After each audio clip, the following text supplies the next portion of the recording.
should know. I have never really liked you at all. I cannot hide it anymore.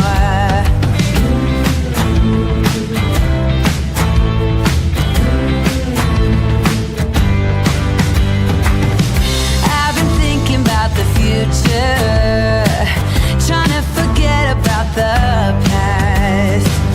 So many ways that I could change for the better.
This is a true crime discussions channel.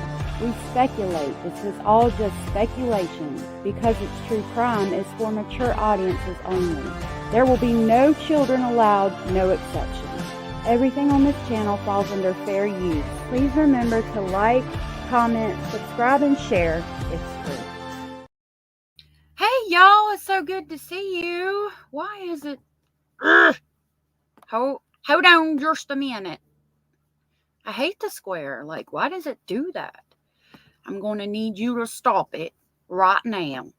All right. So we are on day 2 of the bathtub homicide trial.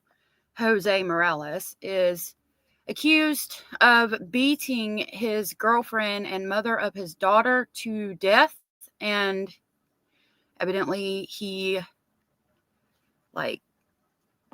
cut out an organ from what we heard yesterday. All right, we are completely live. Let's make that full screen. I do apologize for pushing it back 30 minutes. They said they weren't starting. The judge yesterday said that she was starting at 9:30, and then today they said they were starting at 10. So I was like, okay, well, I had some things I needed to do. I needed to finish schoolwork with the kids real quick for, to get them doing their worksheets and things like that. So I did push it back. Let me get into my live from my phone, and I will shout y'all out. Get them doing their worksheets and things like that. Hello, Phony, Abellis, Bad Girl, Hannah UK, Ashley, Abellis, Jenny Jen, Julie, Becky P, Irene, good to see you. Allie X, good to see you. Anne, good to see you. AM, good to see you. Nessie UK was here earlier. It's good to see y'all. I appreciate y'all being here. I do want to let y'all know that, let's see. Are they starting? Okay. So, how can I do this? All right. I'm going to pull this up on my phone so we can see when they start. And I wanted to show y'all something real quick. Hold on just a minute. All right. I got that pulled up on my phone. Let's do this.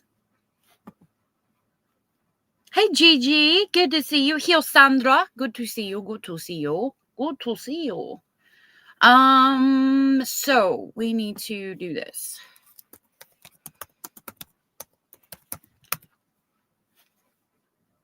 Look. You see this? This is that person Drip Drop that y'all have told me about a couple of times. He's got the interrogation of Rich Allen. Sure. And I'm not going to play it because he just put it out, like it just premiered this morning. But if you guys want to go check it out, I did link it in my on my post on my page.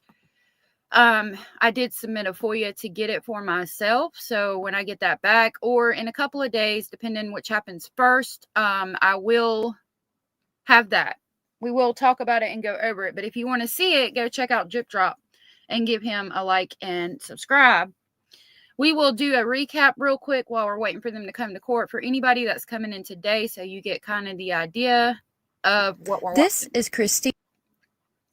I know y'all might have seen it a couple of times, but for anybody replaying or just coming in, this will give you an idea of what this trial is that we're covering. This is Christine Holloway. Christine Holloway left this earthly plane on December 2nd, 2019. This is Christine's boyfriend. His name is Jose Morales. He is the father of Christine's daughter, Vanessa Morales. Let's listen to a quick timeline of events. Friday, November 29th is the last confirmed contact we had with Christine Holloway that we've been able to establish. December 2nd at approximately 1 p.m., Christine's employer requests a welfare check. She had not shown up for work. We had no contact at the house at that time. December 2nd, 7:30 p.m., Christine's family comes in and requests a welfare check.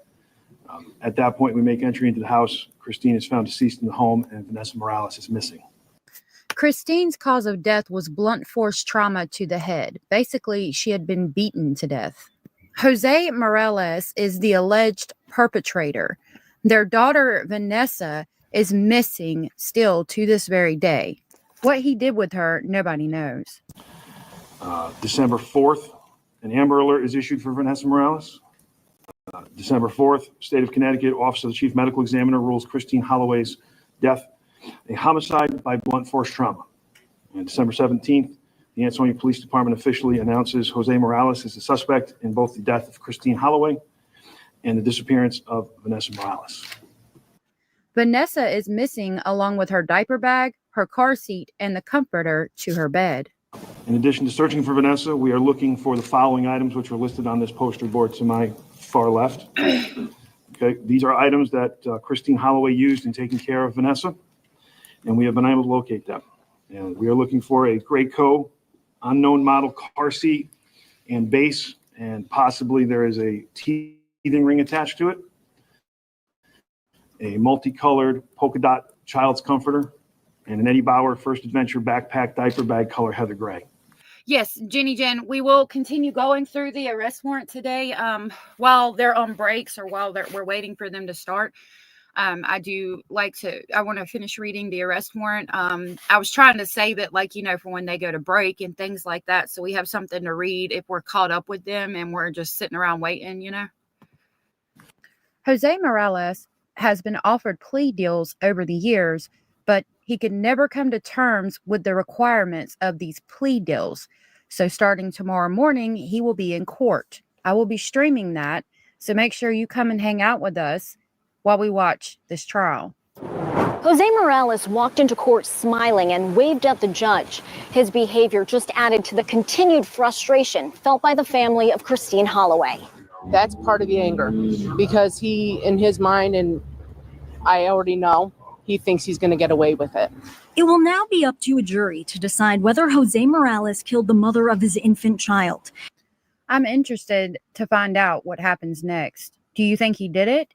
Do you think Vanessa's still alive out there somewhere? Do you think if she is, she knows who she is? Come tell us tomorrow and hang out with us as we watch and talk about the trial. See you there.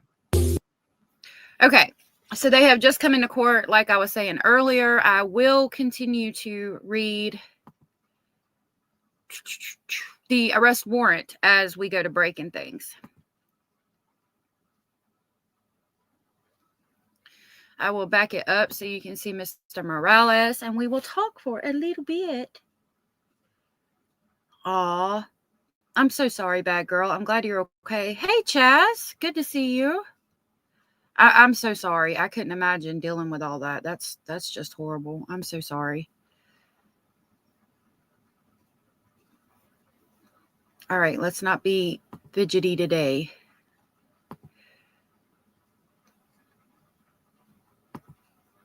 All right, this is where it first started. We do not have sound. Make it like this.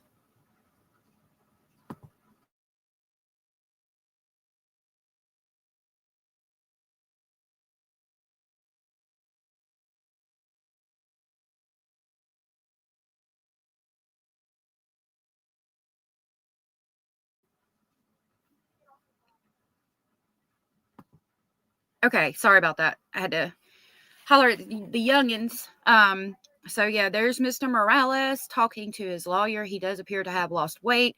Yesterday, we found out by reading the arrest warrant that he had smoked some PCP or done some PCP with his friend Hector around the same time that he went to go visit his girlfriend Christine and their young daughter. So that wasn't good, and that was very concerning.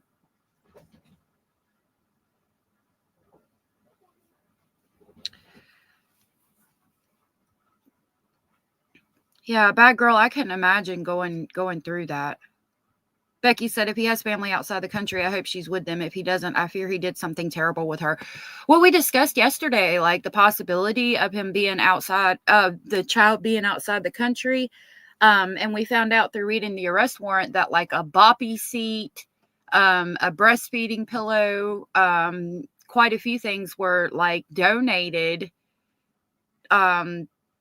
to like a thrift store thing. Like, you know how you have the bins outside where you can donate stuff? There was things put in there that had what appeared to be blood and like hair on them. And considering that like he was doing PCP, and I suppose he flipped out and like was cutting his girl's organ out. Like, I'm concerned for the baby's well-being, like genuinely. Part of the reason this trial has taken so long to come to court is because he was offered several plea deals, but he could never come to terms with the stipulations of these plea deals. So, and I think by hearing his sister-in-law the other day, part of the plea deal agreements were that he was going to have to tell where the baby was and he wouldn't do it. And so my thought is the baby's deceased. He doesn't want the extra murder charge, so he's not going to tell where she's at. Unfortunately, I hope she's still alive though. I really do. All right, we saw him come in. I'm going to start skipping it ahead a little bit and see when we get volume.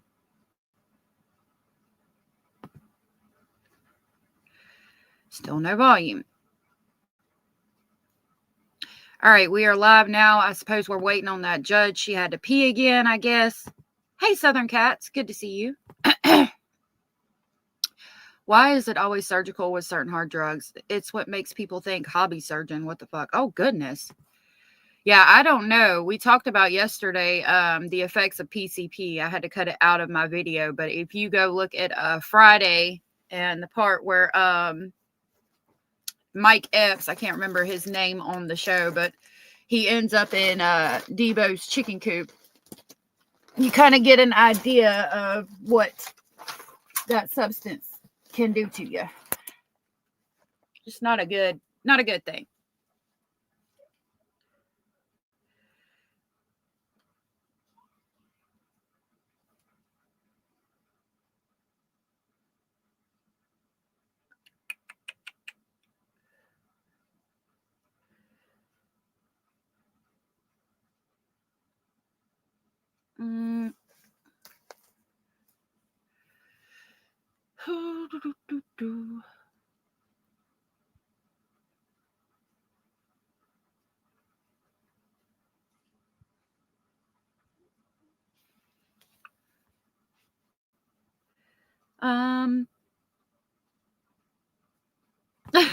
Abellis, can you put the judge on restriction for us, please? Hannah UK and Southern Cats, it's good to see you this morning. All right, we are rising for the judge to come in. Had to go potty. She's finally done. Is now open and session in its place. The Honorable Judge Murphy presiding. Good morning, Your Honor. Good morning, Your Honor. Good morning, everyone. Thank you so much. You may be seated. So we are back here in session today on day 2 of the trial of State of Connecticut versus Jose Morales. I would ask counsel to please place your appearances on the record for purposes of today's proceedings. Howard Stein, Supervisory Assistant State's Attorney for the State, Your Honor. Good morning, Your Honor. Mark Durso for the state. Good morning. Good morning, Your Honor. Edward Gavin for Jose Morales, who's seated to my left. Good morning. Good morning, Mr. Morales. So I'll just note for the record, it's my understanding that Mr. Morales is here unrestrained, correct, counsel? Yes. All right, and also that he does have on business casual attire. Are there any issues that need to be brought to the court's attention prior to calling the jury in this morning? None from the defense. Not from the state, Your Honor. All right, so I am going to be advising the jury that they must keep in mind that any and all communications should be to the court through a note, and that they should not be attempting to speak to the clerk. So I will put on the record, there was a conversation disclosed that one of the jurors thought she had a concern, but it was misinterpreted that her name had been mentioned in the news.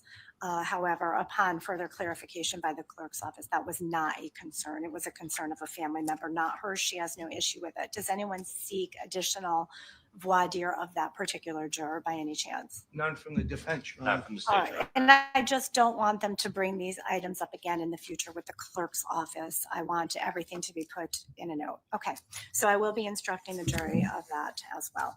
So, Madam Clerk, we'll bring the jury in. Thank you.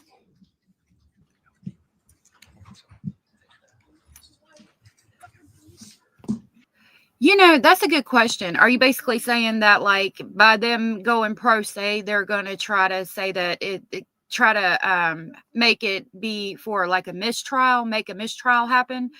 That's an interesting thought. Or maybe in appeals say they didn't have adequate representation. I've never thought about that. That's interesting.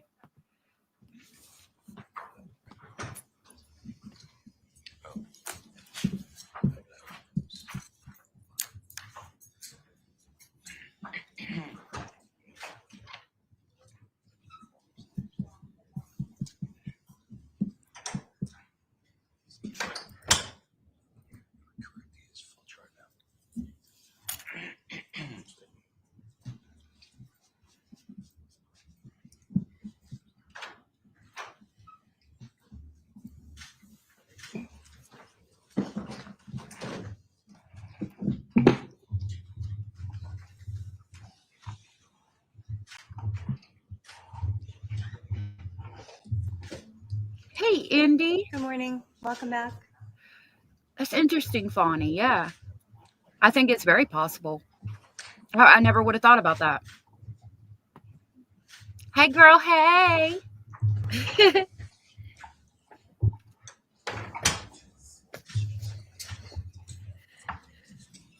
All right, welcome back, members of our jury. Today, we start day 2 of evidence. I would ask counsel to please stipulate to the return of all of our jurors here today. Stipulate to the presence of the jury, Your Honor. Stated as well, Your Honor. All right, so I just do wish to remind the jurors of one of the instructions that I provided at the beginning of the trial.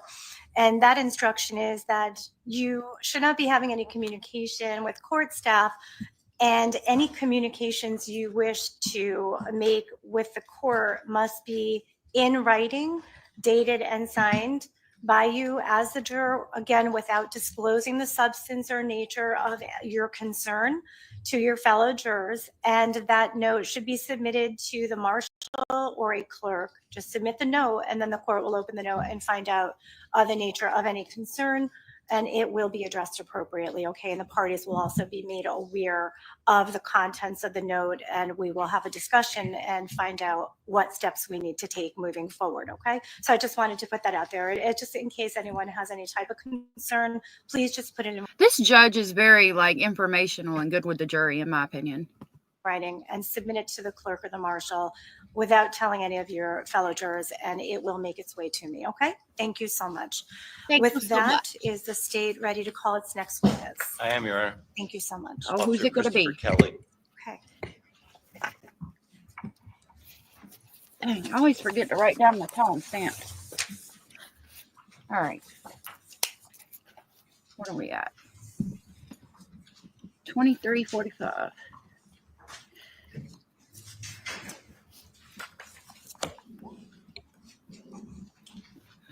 I think you said officer. Good morning. Please step up into the witness stand. Madam Clerk will put you under oath. Please raise your right hand. Do you solemnly swear, solemnly and sincerely affirm, as the case may be, that the evidence you shall give concerning this case shall be the truth, the whole truth, And nothing but the truth, so help you God. honor upon penalty of perjury? I do. Please state your full name, spell your last name, and state your badge number for the record. please. Officer. My first name is Christopher. The last name is Kelley, Kelley, and my badge number is 5858. Okay, thank you.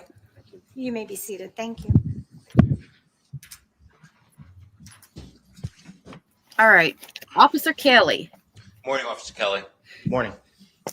First, going to just ask you to pull yourself up as close as you can to that mic. It does not amplify very well. It's more for recording your testimony. He did walk on Mopey. He said, I don't want to be here today. Mom, do I have to go to court? Dang. I just want to be a cop and do the beat. Don't want to go to court. God. And if you can keep your voice up for us, please. Yes, sir. Thank you. Can you tell us, first of all, who are you employed by? The Ansonia Police Department. In what capacity? I'm a patrolman with the Ansonia Police Department. How long have you been employed by the Ansonia Police Department? I've been with the Ansonia Police Department for 12 years. Do you have any other law enforcement background before joining the Ansonia Police Department? No. Can you tell us a little bit about your background, your training and experience as becoming a police officer and what you've done over the 12 years as a police officer? Yes. I spent 33 weeks at the police academy Graduated the police academy, worked on the road here with the Ansonia Police Department. And during my time since, I've held positions with the department, field training officer, which is a position that's awarded to an officer that's in a position to train new officers coming into the department. I apologize for pausing so much. I'll stop right after this. Jenny said yesterday was like, someone sneezes, let's take a break. And it was. Please don't forget to hit the like button. I appreciate it. Fawny said, ma'am, I don't want to testify today. It's nice outside. Right? She was 2 hours late yesterday and took a comfort break 15 minutes later. She did. Yeah, time for a break in 3, 2. No doubt. I've been a shift supervisor, which is called an officer in charge. In the absence of a supervisor, you would run a shift. In addition to that, I currently instruct 10 different categories for our department and throughout the state. I want to call your attention to December of 2019. Were you employed by the City of Ansonia Police Department in December of 2019? Yes. Specifically, I want to bring you to December the 2nd of 2019, Monday. Do you recall whether you were working on that date? I do. And do you recall what your shift assignment was that day? I covered the east side sector of the city. Would that include the area of Myrtle Avenue between Judson, West, and Cottage? Yes, it would. And what shift hours were you working that day? That day I worked a B shift patrol, which for our department is from 7 a.m. to 3 p.m. Sometime at around just before 1 o'clock in the afternoon, did you, withdrawn. As a patrol officer, can you describe the nature of what you do? Is it road work? Are you in the station? How does that work? Typically, we're on the road responding to calls for service and proactively deterring crime, protecting citizens, specifically life and property. Somewhere before 1 o'clock in the afternoon on Monday, December the 2nd of 2019, do you recall where you were? At that time, I was patrolling the east side sector and responded to a call for service at 6.5 Myrtle Ave. And do you recall approximately what time that was? Approximately about 10 minutes of 1. And the call that you were dispatched to, do you know the nature of what the dispatch was? Yes, the call had come in at a request for a welfare check to make contact with a female resident at 6.5 Myrtle Ave, identified as a Christine Holloway. And the caller was seeking that we make contact with her because she had not reported for work. And did you make your way to 6.5 Myrtle? Yes, I did. And did you arrive ultimately at 6.5 Myrtle? Yes, I did. Can you tell the jury what the weather conditions were like at that time when you arrived at 6.5 Myrtle? The weather conditions at that time, it was pretty cold out. It had started to snow earlier in the day. There was some accumulation of fresh snow on the sidewalks and in the grass, as well as the front of the residence, the walkway leading up to the residence. When you arrived on Myrtle Ave, do you recall where you parked? I do. And where did you park? I parked in front of number 6, which is the property that would be directly to the right of 6.5 Myrtle if you were looking at the front door of the residence. And what action did you take upon your arrival? Upon arriving to the residence, it's normal protocol. I call out to dispatch that you've arrived on scene. I notified them of my arrival, exited my patrol vehicle. I walked up the sidewalk to 6.5 Myrtle and attempted contact at the front of the residence. Did you make any observations as you were walking towards the front door area with regard to any snow coverage or anything that could be in the snow? Yes, as I approached the residence, it stood out to me that there were no footprints in the snow, either coming from or leading to the residence. It didn't appear that anyone had either come or gone at that time. And when you approached the door, what, if anything, happened? As I approached the front of the residence, I attempted contact. I noticed that there was a window to the left of the front door. I had knocked at that window as well as giving a good firm knock at the front door to try to make contact with anyone inside. All right, so breaking this down, first of all, step by step. At the time of this incident, where you issued an Ansonia Police Department body-worn camera, Yes, I was. and when you exited your patrol car, did you I got my copy ready. activate your body-worn camera? I did not activate the camera immediately, no. Oh my God. Did there, did Ansonia, how new were body cameras at that time to the Ansonia Police Department? Hannah, the other morning I had to run out before the stream and get coffee. Like I had to jump out of bed, go get coffee, get everything going. I think it was yesterday. The body-worn cameras were fairly new. They were issued to us in connection with a grant from the state through the Police Accountability Bill. Now, with regard to the protocols that were in place at that time, was there a policy with regard to body cam usage? Yes, the policy at that time dictated that officers involved in a public interaction would activate their body-worn cameras upon that Right. upon that interaction beginning. So when you first approached the door, was your body camera activated at that time? Not at the initial response to the front door, no. So was it your testimony that you knocked at the front door? Yes. Did you make any observations at that time with regard to the presence or absence of any mailboxes? There were 2 mailboxes at the front of the residence. One was labeled with the name Holloway, and the other, I don't recall if it had a name on it, but it was not Holloway. And there appeared to be mail in the mailbox that was not labeled. And the mail, I did check it, and it did say Christine Holloway on it. And after you checked that mailbox, where did you go to next? After I checked the mailbox, I believe I knocked at the front door to try to make contact with anyone inside. And after knocking at the front door, where did you go to next? I activated my body-worn camera, anticipating an interaction with anyone that may be home. After a brief period of time, no one came to the door, and I walked back out to the street and back to my patrol vehicle.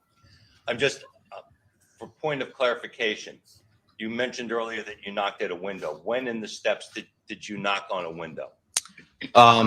As I initially approached and I realized that the window was there, I knocked at the window, then I knocked at the front door. Okay. How many times did you knock at the front door? Once. Okay. So when approaching the property, the first place you went to was a window? Yes. Okay. And then you came to the front door? Yes. And when you knocked at the front door, what did you do at that point with regard to your body-worn camera? Upon knocking on the front doors when I activated my body-worn camera.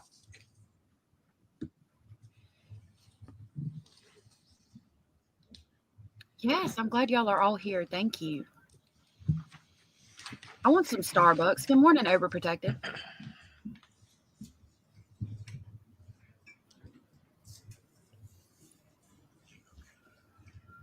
I had to try that.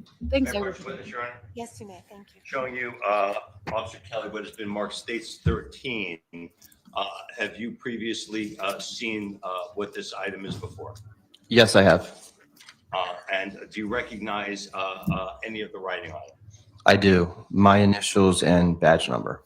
Is this a copy of the body-worn camera together with the still image from the body-worn camera from December 2nd of 2019? Yes, that's how it's labeled.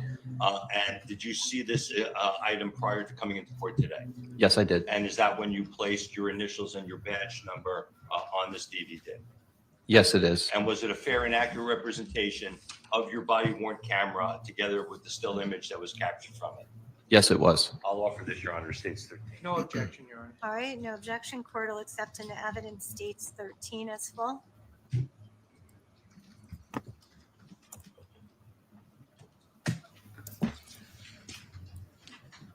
Chelsea, so now.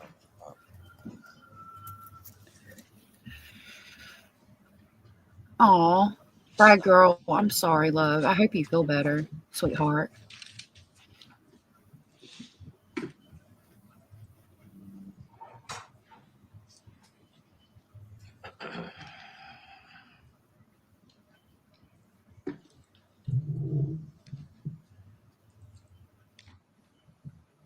Goodness gracious, bad girl. I'm so sorry.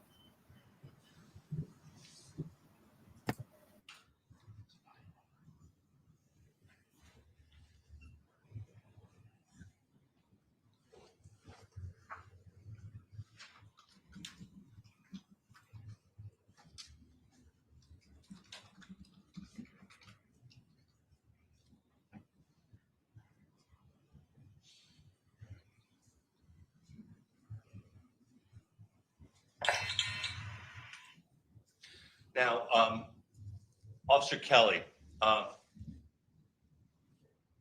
there was a period of time after the video started that there was no audio, no volume.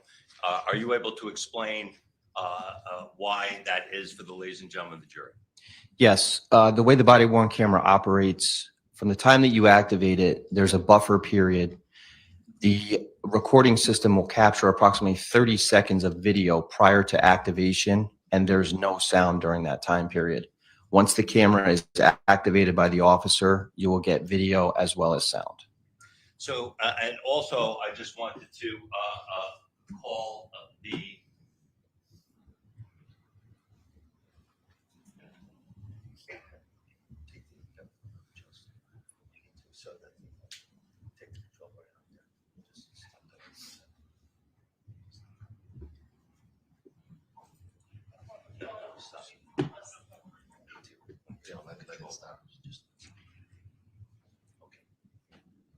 So now there's some information here. I see the date, or is this the date in this upper portion of the printed information? Yes, it is. And does it appear to be December the 2nd of 2019? Yes, it does. Now, there's a timestamp up here. It seems to indicate time of 18:02:12. Excuse me. Are you familiar? Is this, according to a military clock, 6:02:12? Yes, it is. Now, what were you there at 6 o'clock? I thought your testimony was you were there earlier in the day. I was there earlier in the day. So how do we count for the time difference? At the time of this version of body camera, the cameras were in what's called UTC time, and UTC time is a standard time. It's basically to synchronize time essentially around the world. There's a 5-hour time difference here in Ansonia, so it would be 5 hours ahead of the actual time in question. So what time then would this be? 1300 in Connecticut? Yes, that would be 13:02 in military time. Standard time would be 1:02 p.m. So is it fair to say that this recording is happening on 1:02 p.m. on December the 2nd of 2019? Yes, that's true and accurate. Okay. So now I'm going to ask that we recue the body camera back to the beginning. Are you able to see, before the audio comes on, excuse me, anything with regard to the door, the screen door itself, and your body camera? Are you? Look at the house next door. Like in this house, they're just so pretty. And I mean, that's just confusing. Why would you have it set 5 hours back from the actual time? Like, that's just ridiculous, in my opinion. Able to identify the point in time that you activated your body camera? Yes. And I'll ask to start it up, please. Stop.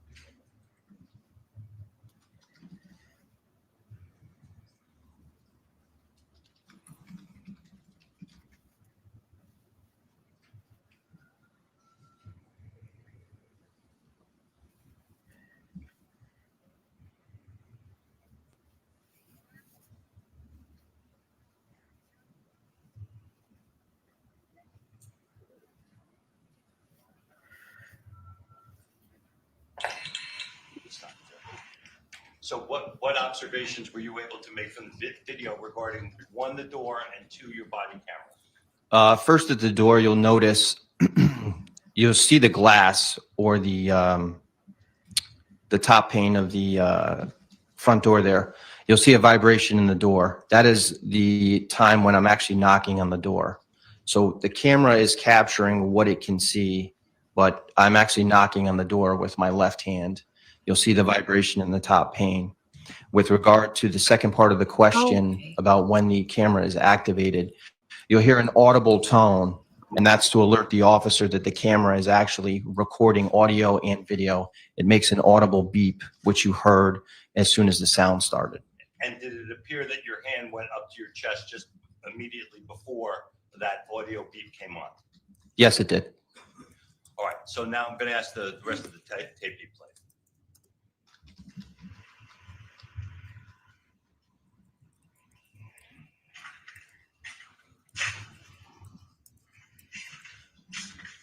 Stop it, please.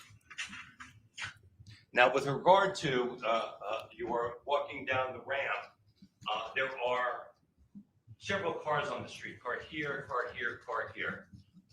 At the time, did you take particular attention as to any of these vehicles? No, at the time I did not pay particular attention to any of the vehicles, as they appeared to be legally parked in conjunction with our winter parking ban. When you say legally parked and the winter parking ban, can you explain to the ladies and gentlemen what you mean by that? Yes, in the city of Ansonia, from December 1st of every year to March 31st of every year, we institute a winter parking ban. The purpose of the ban is to assist with plowing the roadways during inclement weather, and also to provide easy access for first responders, specifically the fire trucks, and the city plows to get through in the event of an emergency. This particular year is an odd year, 2019. That's when the winter starts, so all vehicles will be parked on the odd side of the street. Today's date, at least to the date that we're speaking of, would be December 2nd. The winter parking ban would have started the day before, on December 1st. So to me, none of this really stood out because all those vehicles appear to be parked legally. So now, with regard, continue to play tape. I'm sorry.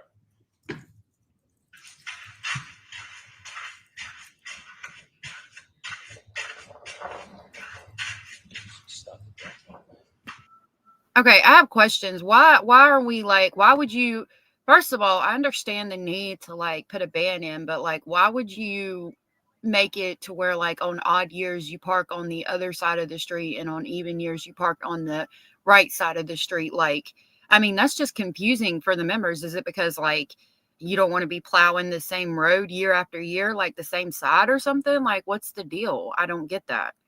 Like, why make it confusing? I wonder. Well, thank God for that, Fawny. You know, let it play through. Sorry, let it play through.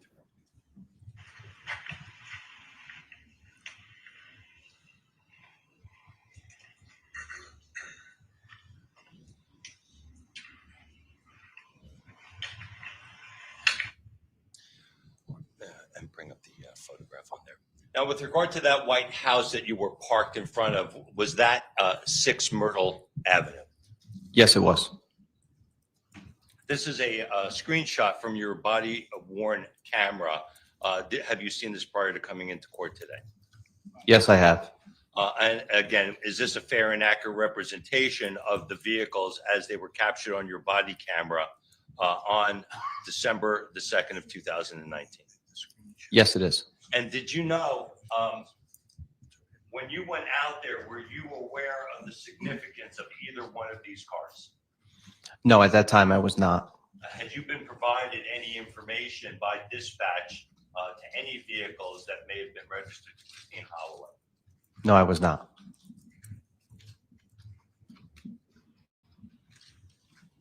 Now, when you got back into your patrol car and what did you do once you got back to your patrol car? Once I got back into my patrol vehicle, I proceeded down Myrtle Ave to Judson. It's an intersecting street. I made a left-hand turn onto Judson and then another left-hand turn onto Cottage.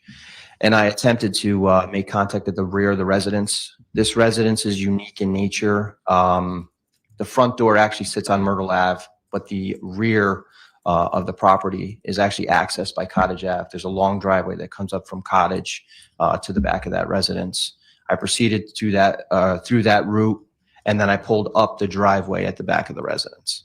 And when you got to the back of the driveway, what, if anything, did you do? When I got to the back of the residence, I parked my cruiser in the driveway. And the first thing that stood out to me was there was a bay-style window that sits above the garage level. And the window was open. I thought it was a little odd that it was so cold out and that window was open.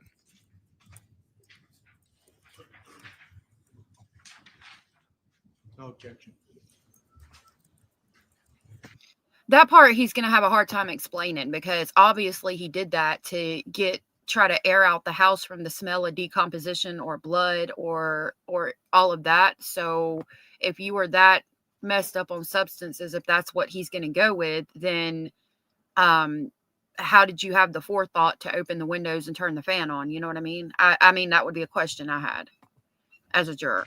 May I publish this, Your Honor? States 14, no objection to the defense. All right, so the court will go ahead with no objection and enter and accept into evidence states 14 full. And yes, you may go ahead and publish. Thank you.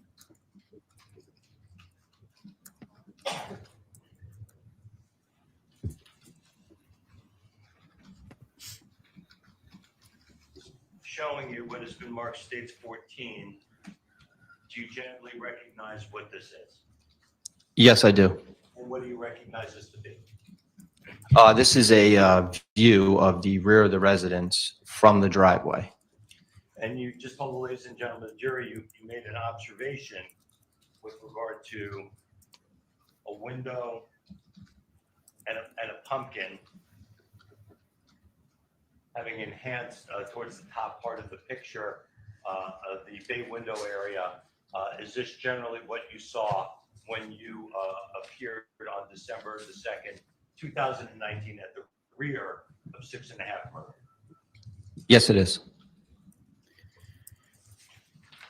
I'm sorry, did you make any observations at that time, whether beyond the open window and the pumpkin, whether you were able to see inside deeper into the residence?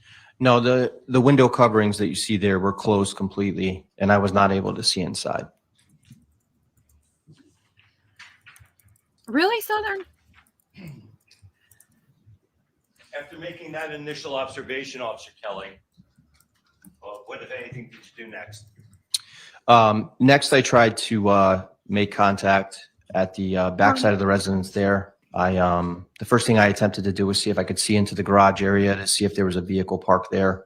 I was unsuccessful in doing that because there was appeared to be either a tint on the windows to the garage, or they had been painted over with a dark colored paint.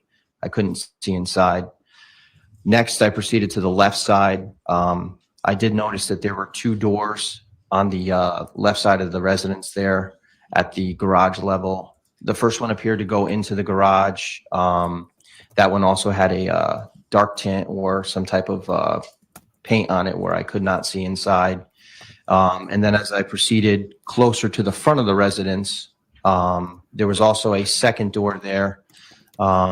I was able to see inside that door. It appeared to just be storage, like a storage area. And both of those side doors were locked at that time. I did check them and they were locked. Showing you state 6 as a full exhibit, does this appear to be the doors that you are referencing? Right, Indy? Yes, it does. So this door, were you able to see in through that door? No, that is the door closest to the garage. And as you can see from the picture, the window coverings are very dark. I'm not sure if it's a tint or a paint, but you're not able to see inside. And this window, were you able to see through that window? No, And did you try this door? I did, and the door was locked at that time. And what observations were you able to see inside that door? That appeared to be like a storage area. There was like miscellaneous items, you know, like lawn care items and stuff like that, tools. All right, just let the record reflect that the state's attorney was pointing to the door to the left in the photo. Thank you.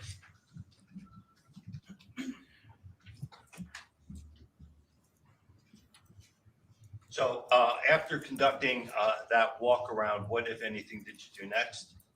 After conducting the walk around, I returned to my patrol vehicle and cleared the scene, notifying dispatch that I was unable to make contact with anyone at the residence. And do you know approximately what time you cleared the scene? The approximate time of me clearing the scene was 13:04 in military time. Standard time, it's going to be 1:04 p.m. I have nothing further. Thank you. Attorney Thank Gavin, you. Ross, thank you. Thanks. Hi, Officer Kelley. How are you? Good morning, sir. How are you? Very good. Thanks. Thanks for being here. Just a few questions for you. Yes, sir. Okay. Now, you said that you were out on patrol and you received the Really, dispatch Andy? for the welfare check, correct? Yes, sir. All right. So No. did you have any interaction with the individual that requested the welfare check? No, I did not speak to that person. All right. They would have called into Ansonia PD, and then if I understand you correctly, then Yeah, we dispatch- got to go back. I didn't see anything in there. I'm going to try to look it again. What?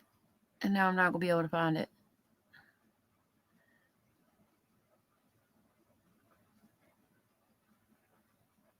All right. Let me see.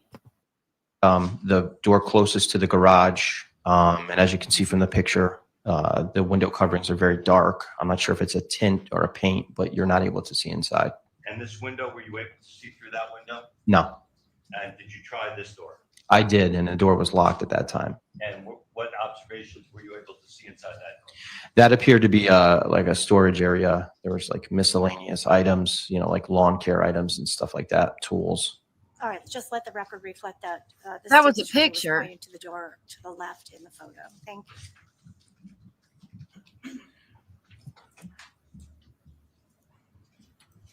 Let's see if he plays video. After conducting that walk around, what, if anything, did you do next? After conducting the walk around, I returned to my patrol vehicle. Well, you got to remember, I saw that too, but you got to remember that it was snowing. So I think it's the snow, if I had to guess. But unless it wasn't snowing anymore, if it wasn't snowing anymore, then yeah, possibly. Hey, Cindy, good to see you. I think it was snow though. Vehicle and cleared the scene, notifying dispatch that I was unable to make contact with anyone at the residence. And do you know approximately what time you cleared the scene? The approximate time of me clearing the scene was 13:04 in military time. Standard time, it's going to be 1:04 p.m. I have nothing further. Thank you. Attorney Thank Gavin, you. Ross, thank you. It wasn't snow? Hi, Officer Kelley. How That's are you? interesting. Good morning, sir. How are you? Good find. Thanks for being here. Just a few questions for you. Yes, sir. Okay. Now, you said that you were out on patrol and you received the dispatch for the welfare check, correct? Yes, sir. All right. So did you have any interaction with the individual that requested the welfare check? No, I did not speak to that person. All right. They would have called into Ansonia PD, and then if I understand you correctly, then dispatch contacted you because you were out on patrol in that sector. Yes, that's correct. Okay. Had you ever been to 6.5 Myrtle before? I'd been past the residence. I don't believe I ever had a call for service at that residence before. Okay. So, and we can call up the pictures, but just see if we can reach an agreement. You parked on Myrtle right in front of the residence number 6. Is that correct? Yes, that's correct. Right. And that was your patrol car in the picture. That was, yes. The still photo, right? Okay. So you parked there. Did you go over and talk to anybody at 6 Myrtle when you arrived, sir? No. I'm definitely going to check it again. So you hadn't been there before. You got out of your patrol vehicle. There was a welfare check request, and you said that you went up the ramp towards the front door. Is that correct? Yes. Okay. And you didn't engage your body-worn camera at that point as you proceeded up to the house. Yes, that's correct. That's correct. Okay. So you go up the walkway, and you can see that some areas of the walkway have snow on it, some doesn't. The street doesn't have any accumulated snow. The sidewalks don't at that point, correct? That is correct. Right. It seems that there were flurries that were coming down at that point. Is that fair? Yes, that's fair. Okay. And you and I can agree, if you recall, that it continued to snow during the course of the day and into the evening time. Yes, I believe it continued to snow. Okay. If you don't recall, it's okay. It's right. But at that point, there was no snow on the roads, for example. No, the roads were clear. Yeah, okay, great. So now you walk up, you go up the ramp, right? There's a wooden ramp that goes from the street area up to the front door at 6.5 Myrtle. Is that correct? Yes, that's correct. Okay, and then I believe you testified the first thing you did was you knocked on the window to the left of the front door. Yes, that's correct. Okay, and were you able to look into the window at that point? No, there was a window covering that was closed. I could not see into the residence. Okay, and when you knocked, did anybody respond? No, there was no response. There was no response. Okay, so you weren't able, there was a covering, you weren't able to go ahead and see, so you then proceeded over to the door. Is that correct? Yes, that's correct. Oh, okay, and then is that when you would have activated your body worn camera at that point? Yes, Right, because you told us that the policy was if you're going to interact with the public, you want to make sure that it is recorded. yes, that's correct. Right, and that's the policy through today, of course. Yes, that's also correct. Right, the body worn camera protects the officers from false claims, and it also memorializes exactly what happens, correct? Yes, So if you're in a courtroom 5 years later after the event, we can actually see Objection, it. Your Honor. Withdrawn. Withdrawn. Okay, so now you go to the door and you knock on the door, yes, and you testify that you saw the screen door vibrate at that point, correct? yes, that's correct. Right, and did you open the screen door? No, I did not. Okay, so you never made contact with the wooden door? No, I did not. Okay, so you only knocked on the screen door? Yes, sir, that's And correct. did you identify yourself, officer? No, Okay, so you just knocked and you didn't indicate anything? that's correct. Okay, great. And then there's no response, correct?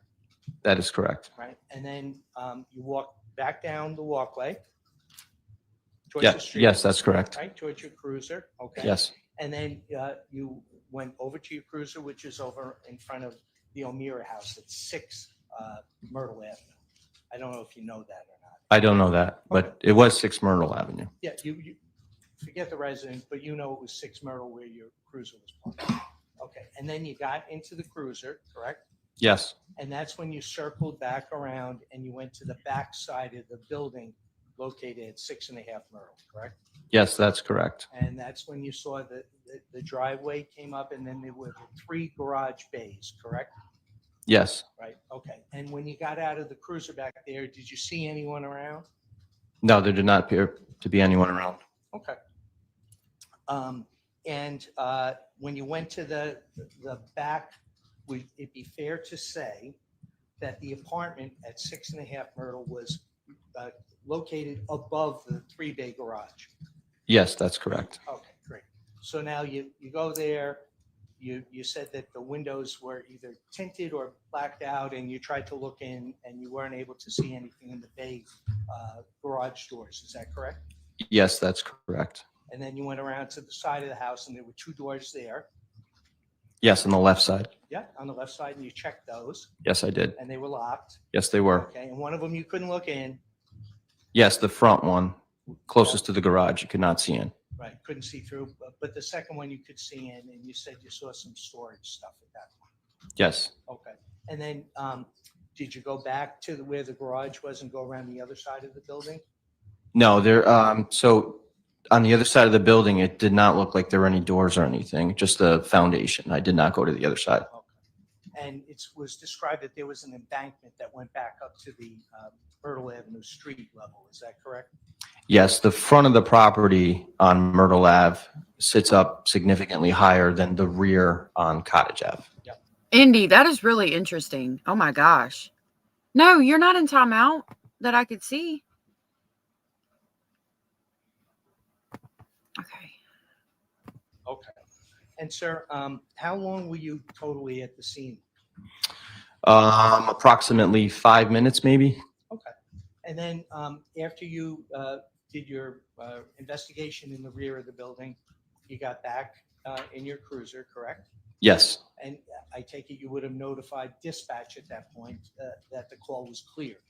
yes, you would notify dispatch that you're clear from the call. And I believe I also requested that dispatch make contact with the complainant to advise we had no contact at that time. Okay. And just tell the jury, what does clear, the call is clear, what's that? So our code would be, all departments have call codes. Our code for clearing would, you would call out your badge number, dispatch would respond to you. You'd indicate that you're 34, meaning you're clear from the call and available to take another call for service. And then if there's any other information that needed to be provided, you would do it at that time. But you would call out that you are 34 from the scene. In this circumstance, I believe I said that there's negative contact with the residents. Can you advise a complainant or something to that effect? Okay. So, and that meant that you were available to go back on patrol, and if there was a car accident or some incident, you would be able to be dispatched to the subsequent call. Yes. Okay. Thanks for your time. I have no other questions. Thank you, sir. Anything on redirect? No. All right, thank you. All right, so you're all set. You can Thank you. also just stand, thank you.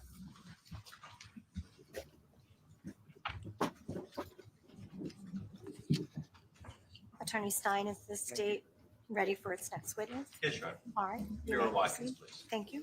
All right. I mean, that was a lot of questions for just somebody who went up and knocked on the door. And I can't believe the defense did something where he had to be, the state had to object as much of a fit, considering the fit he threw yesterday about that one witness saying murdered. I mean, again, like we pointed out, you don't end up naked in a bathtub with your organs cut out. You didn't do that by yourself.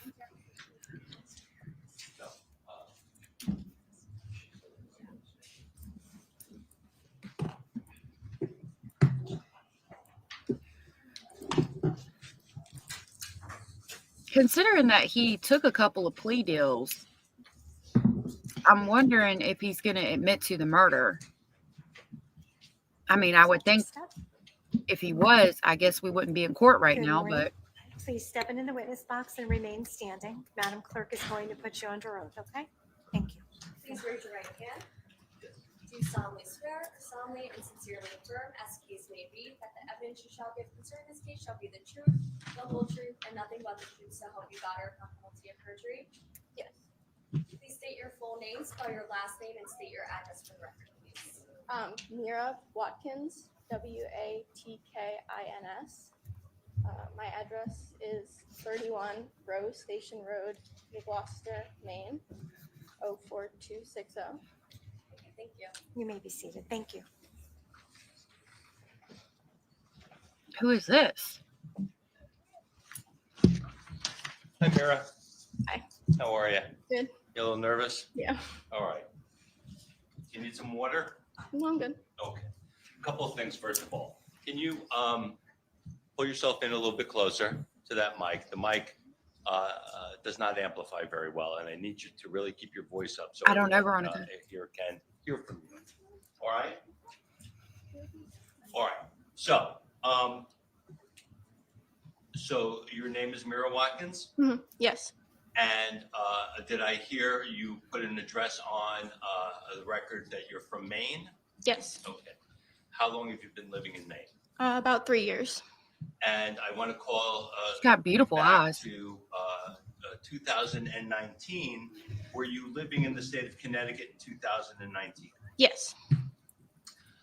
And specifically, I want to call you to December of 2019. Were you living in Connecticut at that time? Yes. And were you employed? Yes. And where were you working? Community Crusade for Children. Okay. Okay, daycare. And where was that located out of? In Hamden. And can you tell us a little bit about what Community Crusade for Children, also known as Kiducation, is that right? Yes. What business is that? What do they do? It's a closed donation company. Just kind of give us a little bit of closed donation company. So how does it work? We have bins in parking lots and store parking lots where people can go and donate clothes and other goods. Okay.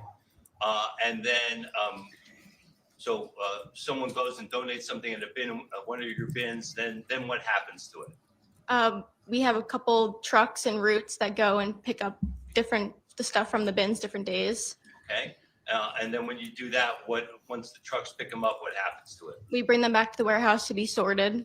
And where's that warehouse? In Hamden. And were you working for the company at that time? Yes. How long had you been working for them? About a year and 3 months.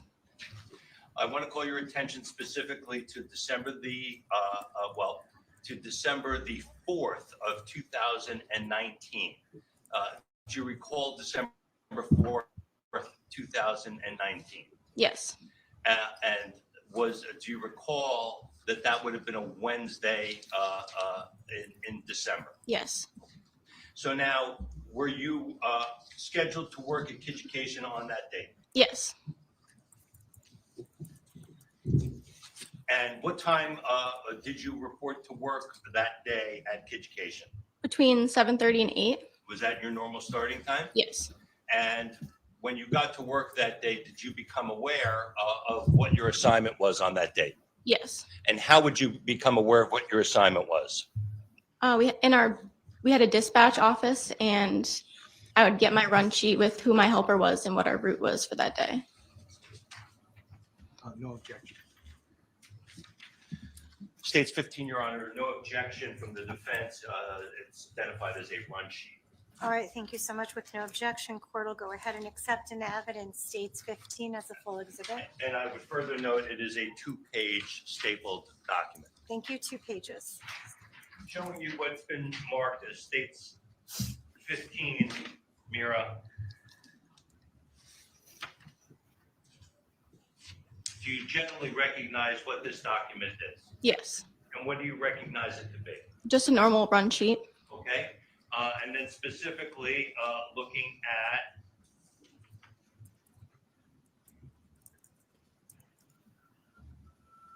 do you recognize any of the handwriting here? Yes. Whose handwriting is this? Do you recognize it? Yes, a former employee's. Okay. And do you recognize that this appears to be the run sheet of Wednesday, December 4th of 2019? Yes.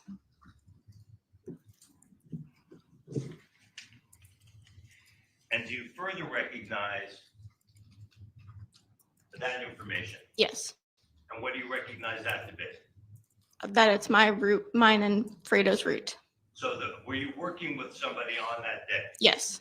And what was that person's name? Wilfredo Fuentes. And now looking down the side of the column here, do you recognize what this information generally appears to be? Yes, each stop on the route. So when you come to work,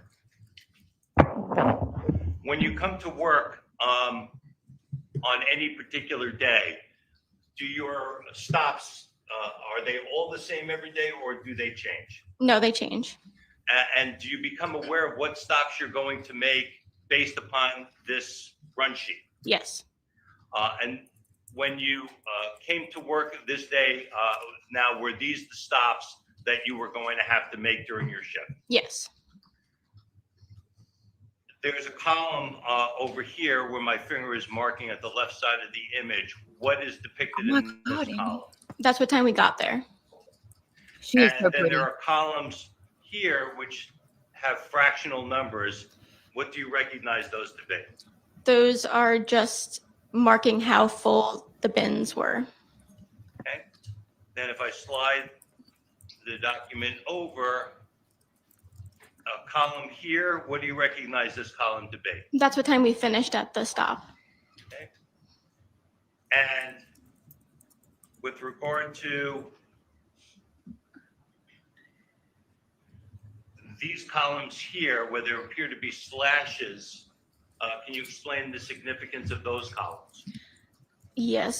So each one of those columns has a title, and then I just filled in like roughly how much was trash inside the bin, loose inside the bin, and then stuff that was outside.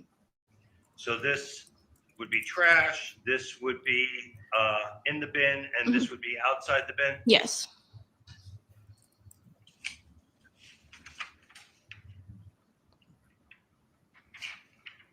Now, with regard to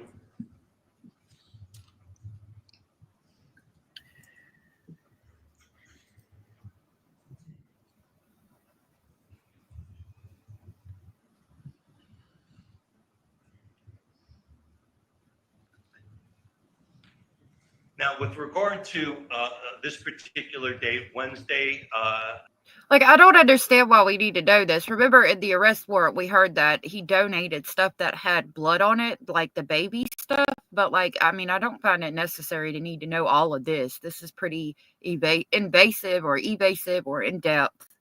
But I mean, I guess it's good for the trial, but it's, drawn out, I suppose. December the 4th of 2019, where do you pick up the truck?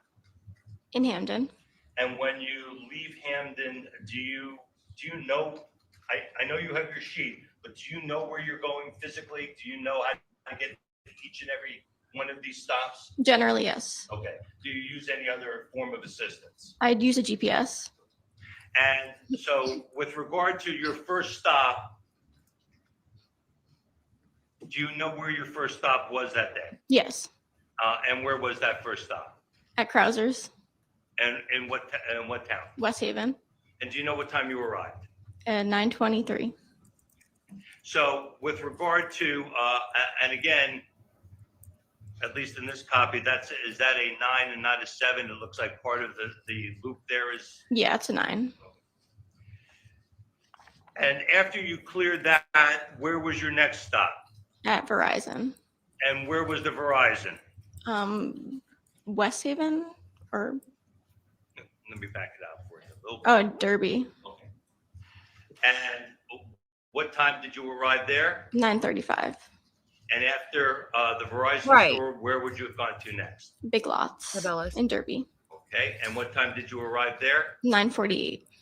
And then what would be your next stop after that? St. Michael's in Derby. St. Michael's. Do you know the street address for St. Michael's? 75 Derby Ave, Derby. Okay. And what time did you arrive? 10:19. Does this sheet also then tell us, with regard to that stop,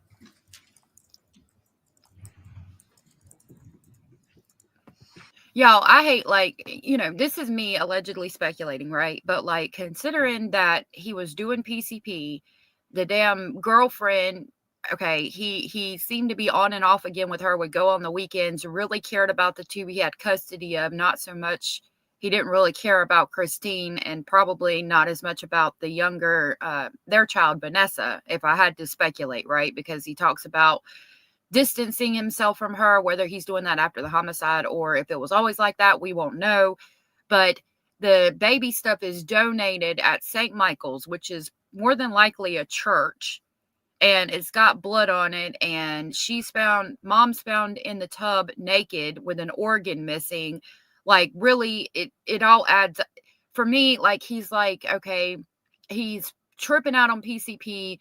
He's killed her. He cut her organ out for whatever reason. He's unalived the baby, unfortunately.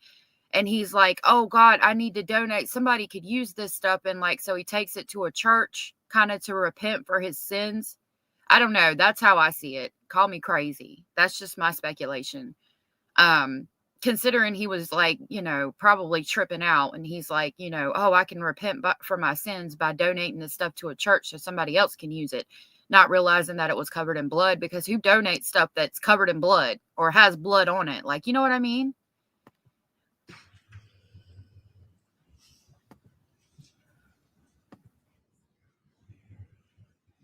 does it tell you how many bins, or do you recall how many bins were at that location? There's 2 there.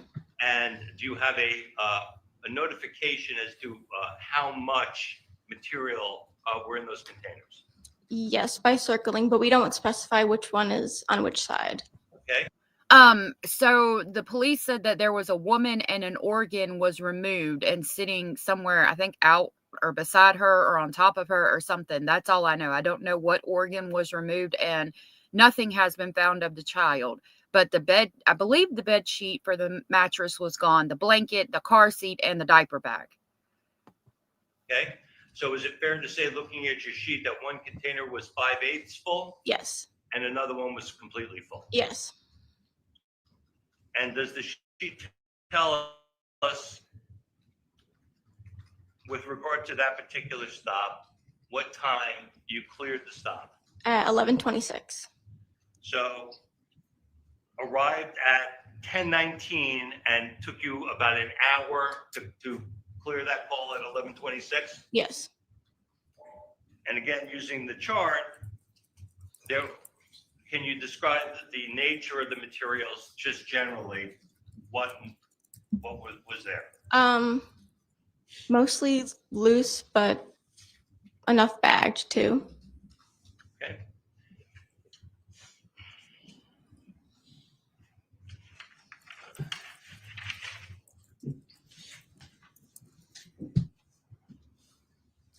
Now, you indicated that St. Michael's in Derby was at 75 Derby Avenue. Showing you state 16, Your Honor, is a map. No objection from the defense. All right, with no objection, court will accept into evidence as full state 16. So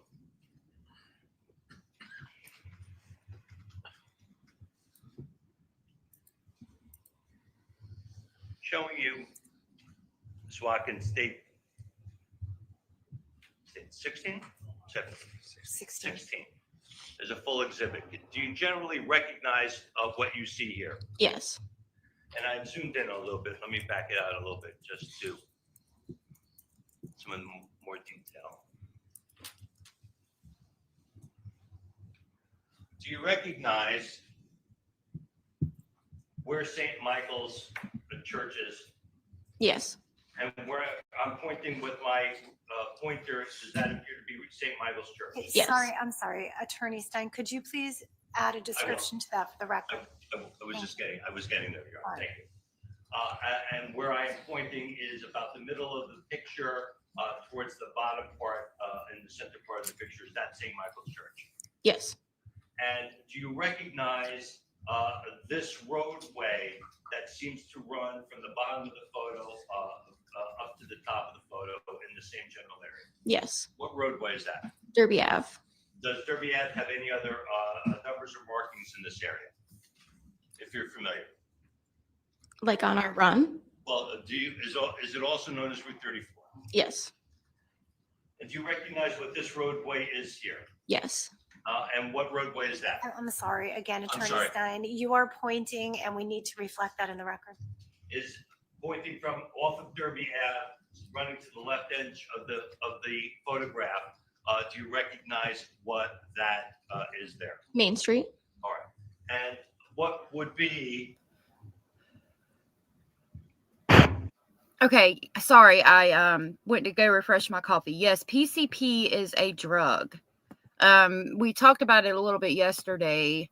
When they go to break, I'll show a clip. I'll just have to cut it out of the video. But yeah, they used to call it angel dust. When they go to break, I'll show you a clip, Vero, of what it is, what it does.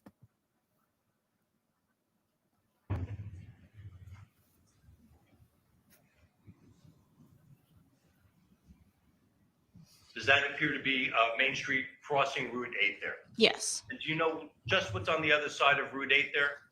Home Depot. So now with regard to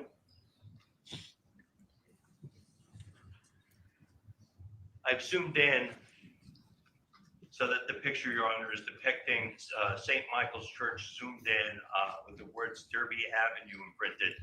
Do you see where the containers would have been located in this photograph? Yes. And are you able just to generally describe with your words? In the parking lot, looking at the photo on the bottom left. So I am now pointing with the pointer at what appears to be a parking lot, Your Honor, which is at the top part of the picture, just adjacent to the words Derby Avenue. And where the pointer is now, is that the general location of where your containers were? Yes. Thank you. And is that where you would have went to collect the containers on that day? Yes. Really? I didn't know that. I knew trazodone was a dewormer for pigs, but I've never heard that about PCP.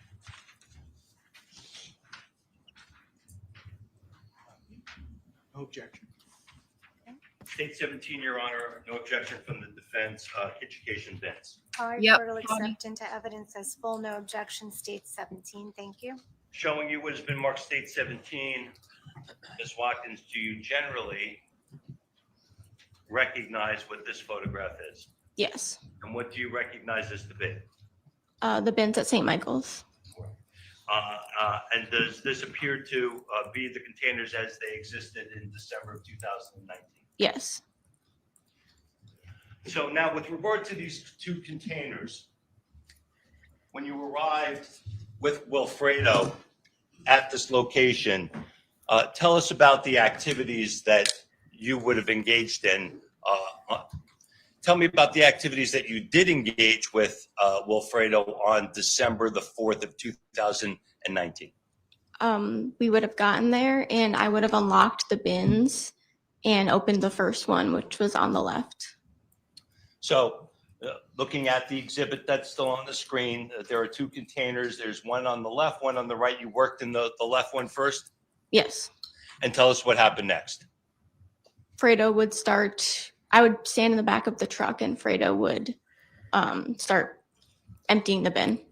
So now let's describe the truck. Can you tell us a little bit about the size of the truck? I think it's a 20-ish foot box truck. Okay. And is it low to the ground, high to the ground? How does it sit on the ground? It's kind of high, the back of the truck, and there's like a step to get up there. Okay. So now where were you on December the 4th of 2019? I would stand in the back of the truck. Okay. So you were up high. Yes. And where was Wilfredo? On the ground, starting to do the bin. Okay. And what observations did you make with regard to the containers?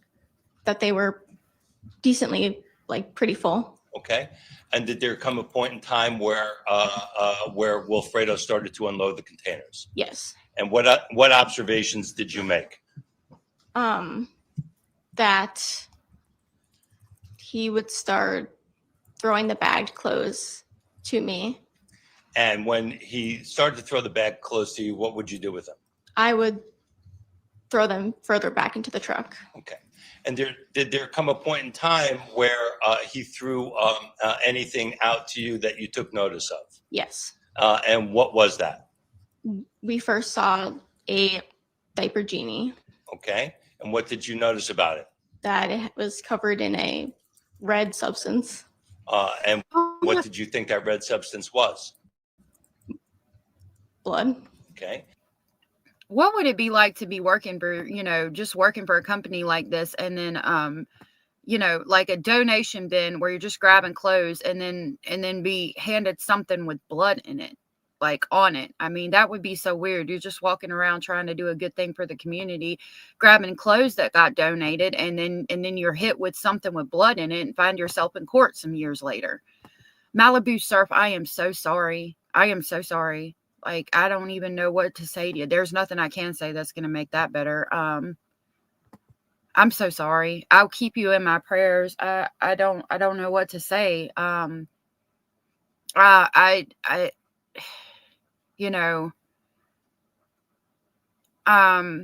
lost some people in my life, and over the years, when I think about them, I still get sad, but it's not like upset, crying hysterically and like to where I can't breathe like it was in the beginning. So not to say, I mean, you'll always have that pain, but over time it will be easier to cope with. And I'm so sorry that you're dealing with that. I sincerely apologize.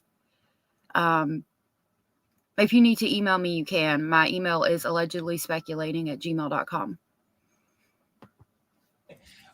And when you saw this, what did you? Oh my God! What did you do?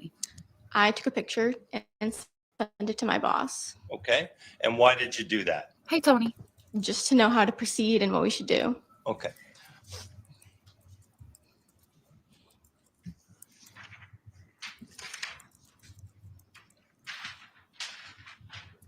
That's from Education or on the scene?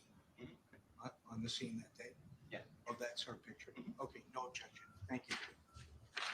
States 18, Your Honor, no objection for the defense. Single picture of Trigger warning. diaper genie on the ground with blood.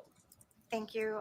Court will accept into evidence dates 18 as full, no objection. I would indicate to the court at this time that this may be considered sensitive information for some.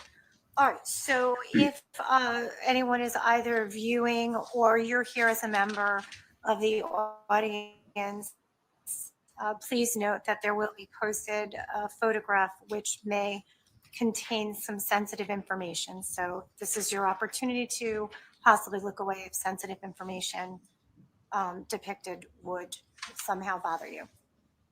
All right. May I publish, Your Honor? We'll give it a second. I know there's some sort of a delay. And Attorney Stein, you may go ahead and publish. Thank you. Thank you. Mayor, showing you what has been marked as States 18 as a full exhibit. Can you tell me generally what you recognize this to be?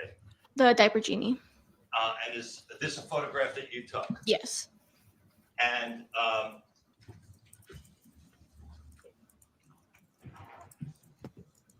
showing you there where my finger is pointing, bottom left-hand side of the picture, Your Honor, some type of a metallic part of the picture. Do you? What is that?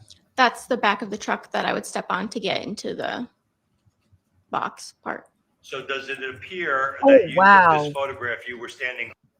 There is a lot. Do y'all see it? Like, there's a lot of blood on that. Because I was like thinking, well, I mean, I don't know. I guess if I saw a diaper genie and it had like a dot of blood on it, I wouldn't be concerned. That's a lot. Wow. Yeah, this guy was zooted. He donated that, y'all, in one of them donation bins covered in blood like that. He was high as a kite. Up in the truck. Yes. And with regard to this photograph, what did you say that you did with this photograph? I sent it to my boss. And what was her name? Marianne. What was that person's name? Mrs.Taddlebach. And why did you send it to her? To know how to proceed. And not what Ms. Taddlebach told you, but based upon what she told you, what, if anything, did you do with this item? To continue, but just to bag all the stuff with blood on it separately. Okay. So now your answer seems to presuppose were there other items now that you were discovering that beyond this that had blood on them? Yes. Objection to the former question. She's described it as a red substance. She's not a phlebotomist. Oh, come on. She's not, has no ability to testify what that substance is. So I have to object to the form of the question because it presupposes that it is blood. All right, so it's sustained for that reason. She did indicate that she thought it was blood. That's why she made the phone call. But moving forward, we will strike any indication to the jury that this witness could confirm it was blood. So I will go ahead and strike the question.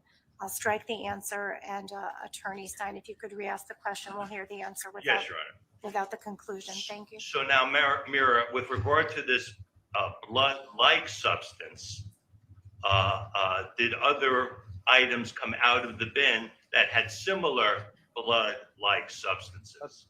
Objection to the form of the question. Now Attorney Stein is testifying. Oh, in regard stop to it. What his observations are.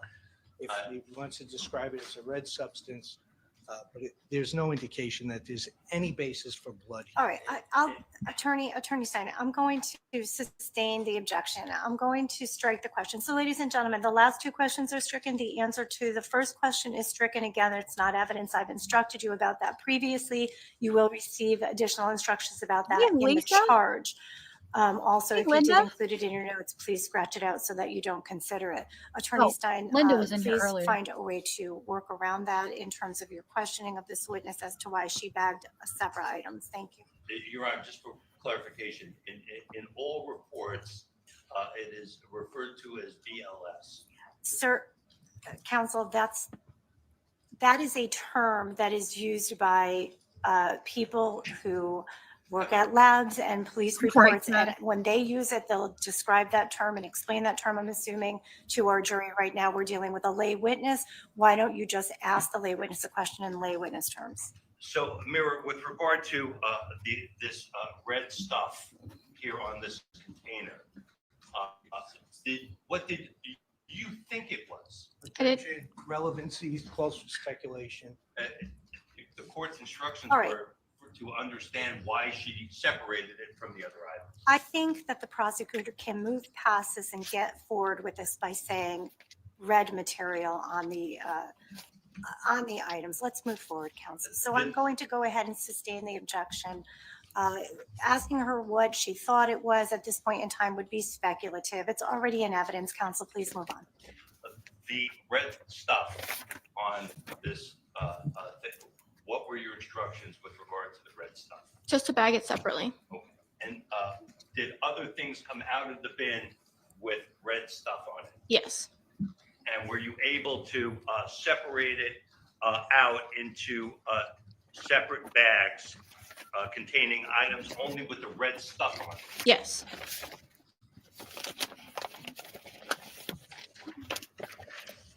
Did there come a point in time that something other than red stuff came out on any of the items?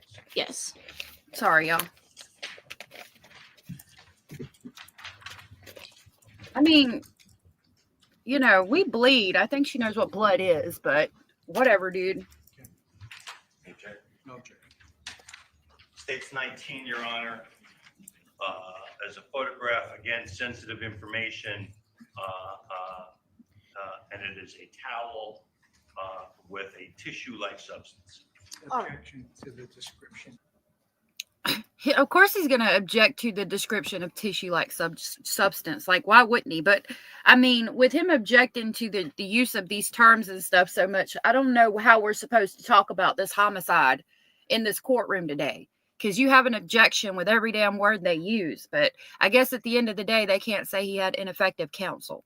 Lisa Lynn, we are watching the bathtub homicide trial. Mr. Jose Morales is accused of the homicide of his girlfriend, Christine Holloway, and their daughter, Vanessa Morales, is missing. This happened December 2nd of 2019. Christine Holloway was found nude in the bathtub with an organ removed. And right now we're listening to a lot of the baby stuff was found in a donation bin at a church. I said my speculation, we know that he was doing PCP. So I'm speculating that he tripped out and he killed the girlfriend, cut her organ out for whatever reason, did something to the baby too, and then felt bad about it and said, oh, I'm going to donate the baby stuff so somebody else can use it since she won't need it anymore, and went to a church to repent because the stuff was found at a church. That's just my speculation. But we do know that he was on PCP. The baby's missing along with her comforter, her diaper bag, and her car seat. And mom was found deceased in the tub with an organ removed. Hey, Orange Rose. Was he? It's a towel. It's a towel. There's no. It has something on it, though, All sir. right, so with respect to the item, at this point in time, it's just an item, and the attorney's comments and descriptions are not evidence. So I will go ahead and accept into evidence State's Exhibit number 19. Thank and you, I'll allow Judge. the witness to testify regarding the photo. It's full by agreement. Thank you. We were showing you this exhibit. Did there come a point in time that you saw this? Yes. And not what you thought it was, but it clearly has a red substance on it, right? Yes. Again, not what you thought it was, but is it fair to say that there is some type of a material on this towel? Yes. And do you recall when you saw this material, what you thought about it? Objection, relevancy. Stop it. This is prejudicial. All right. Oh, God. Counsel, we have a towel here. It's got red. I mean, that, y'all, I know that was a trigger warning, but y'all, that looks like tissue. That looks like skin tissue. Like, how the else are you supposed to describe that? That is a towel with what looks like skin on it. Sorry, that's what it looks like. Like, I mean, you're not even letting the trial. Oh my God. Again, at the end of the day, I guess they can't say that he had ineffective counsel. I apologize about the trigger warning there. Orange Rose said we can't say it was a donation bin outside of a church without having the donation bin expert testify, as well as the pastor or preacher confirm it is a church. I mean, can we not have common sense? Exactly. Exactly. I mean, I don't know for sure it's skin tissue, but that's what it looks like to me. I mean, and they're saying tissue. That looks I mean, you know, that's what it looks like to me. Material on this towel. Yes. And do you recall when you Good saw this question, material, what you thought about it? Objection, relevancy. This is prejudicial. He All is right, being ornery. Counsel, we have a towel here. It's got red substance on it. She separated the towel. We don't need to know what a layperson thought of the red substance. It calls for speculation, and it's not relevant with respect to this particular piece of evidence. What she thought of it, what is that going towards? What's the relevancy of that? Your Honor, we put information in terms of what people think, what people do. That is a step in the process of the chain of evidence for people who will analyze and tell us what that is. So it is a foundation of a step and chain of events that I think that the ladies and gentlemen of the jury can clearly reach their own conclusions with regard to what we are looking at. Okay, well, what? So PCP, I've only known it as angel dust. It might have another name now. Ornery, I can't tell you. I've heard a lot of people around me use that term, but I've always been confused as to what it means. I think it means like difficult. I don't know. Like that's the best I can think. Maybe somebody in chat can tell you what it means. I've heard people say, ornery around me, but I've never been able to figure out what it means. Yeah, objection. The defense is whiny. It does look like tissue, doesn't it, Lisa? What she thought of it is speculative. It calls for speculation. It's irrelevant at this point in time. She indicated she was separating items that had red material on it. The item was separated. She indicated it had additional material on it. Item was separated. If you want to get information in front of this jury regarding what that substance is, I'm sure you'll call someone to do that. Sustained. With regard to this item, did you take any special response with regard to this? Yes. What did you do with it?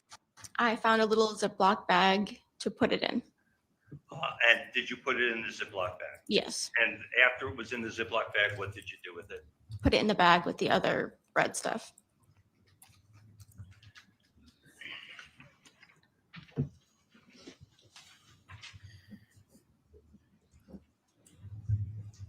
Now, after you processed all of the red stuff that you found at this location, what, if anything, did you do after that? Just continued on our day. Did you have other stops to make? Yes. And did you make all of your other stops? Yes. And did there come a point in time where you completed all of your stops? Yes. And when you completed your stops, what did you do at the end of your run? I dropped Fredo off near his house, and then I continued to the warehouse. And when you got to the warehouse, what, if anything, did you do? I locked the back of the truck and then handed my keys in. And did you leave Kiducation then for the day? Yes. And that was Wednesday, December the 4th. Yes. Do you recall reporting to work the next day? Yes. And was that December the 5th? Yes. And at that point in time, had you had an opportunity to speak with your boss, Mrs.Taddlebach? Yes. And were you present when the truck that you had loaded the previous day was subsequently then unloaded? Yes. And do you know, when you loaded the materials that you bagged, step back, withdrawn, the red stuff material, when you put it into your truck, how was it packaged? In a big clear plastic bag. And was it one bag, more than one bag? A few bags. And then the red stuff with some other material in it that you put in the Ziploc bag, was that in a separate bag, or did you throw it into just with the other? With the other stuff. Okay. And then once you had those bags in your truck, where did you place them in your truck? In the truck, we have separate bins for stuff that's not closed, so I put it in there. Okay. And now back on December the 5th, do you know where those bins removed from the truck? Yes. And do you know where they were placed? They were taken out of the truck and put in the middle of the warehouse. Okay. And did you see them at that location?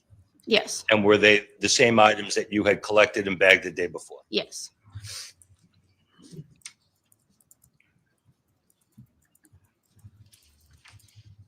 I have no further questions. Thank you. Attorney Gavin Cross. Oh, you know he's going to cross. Hi, Ms. Watkins. How you doing? Good. Thanks for being here. Came all the way down from Maine for us. In Dales. Yeah. Sorry, I didn't mean to blow y'all's ears. I agree. She should have called the police. Ms. Watkins, I'm gonna approach. Hey, your I'm gonna name give here. you what's Exhibit 15, which is you described as the run sheet, so you have it in front of you. Okay. All right. Thanks. Good morning. So when you were working for Education back in 2019, you were actually the driver? Yes. Okay, and how long had you been the driver? Probably about a year. About a year. And prior to that, had you worked in the warehouse? I was a helper, so I was in the truck, but not the driver. Okay, like Wilfredo? Yes. I got you. Okay. I just want to go through the run sheet with you, okay? Mhm. So you feel free to go ahead and take a look at that, all right? So the top left-hand quadrant, I believe it says Mira, Yeah. M-I-R-A, and then there's some scribble over. Yeah. Can you tell us what that is? The scribble or the word?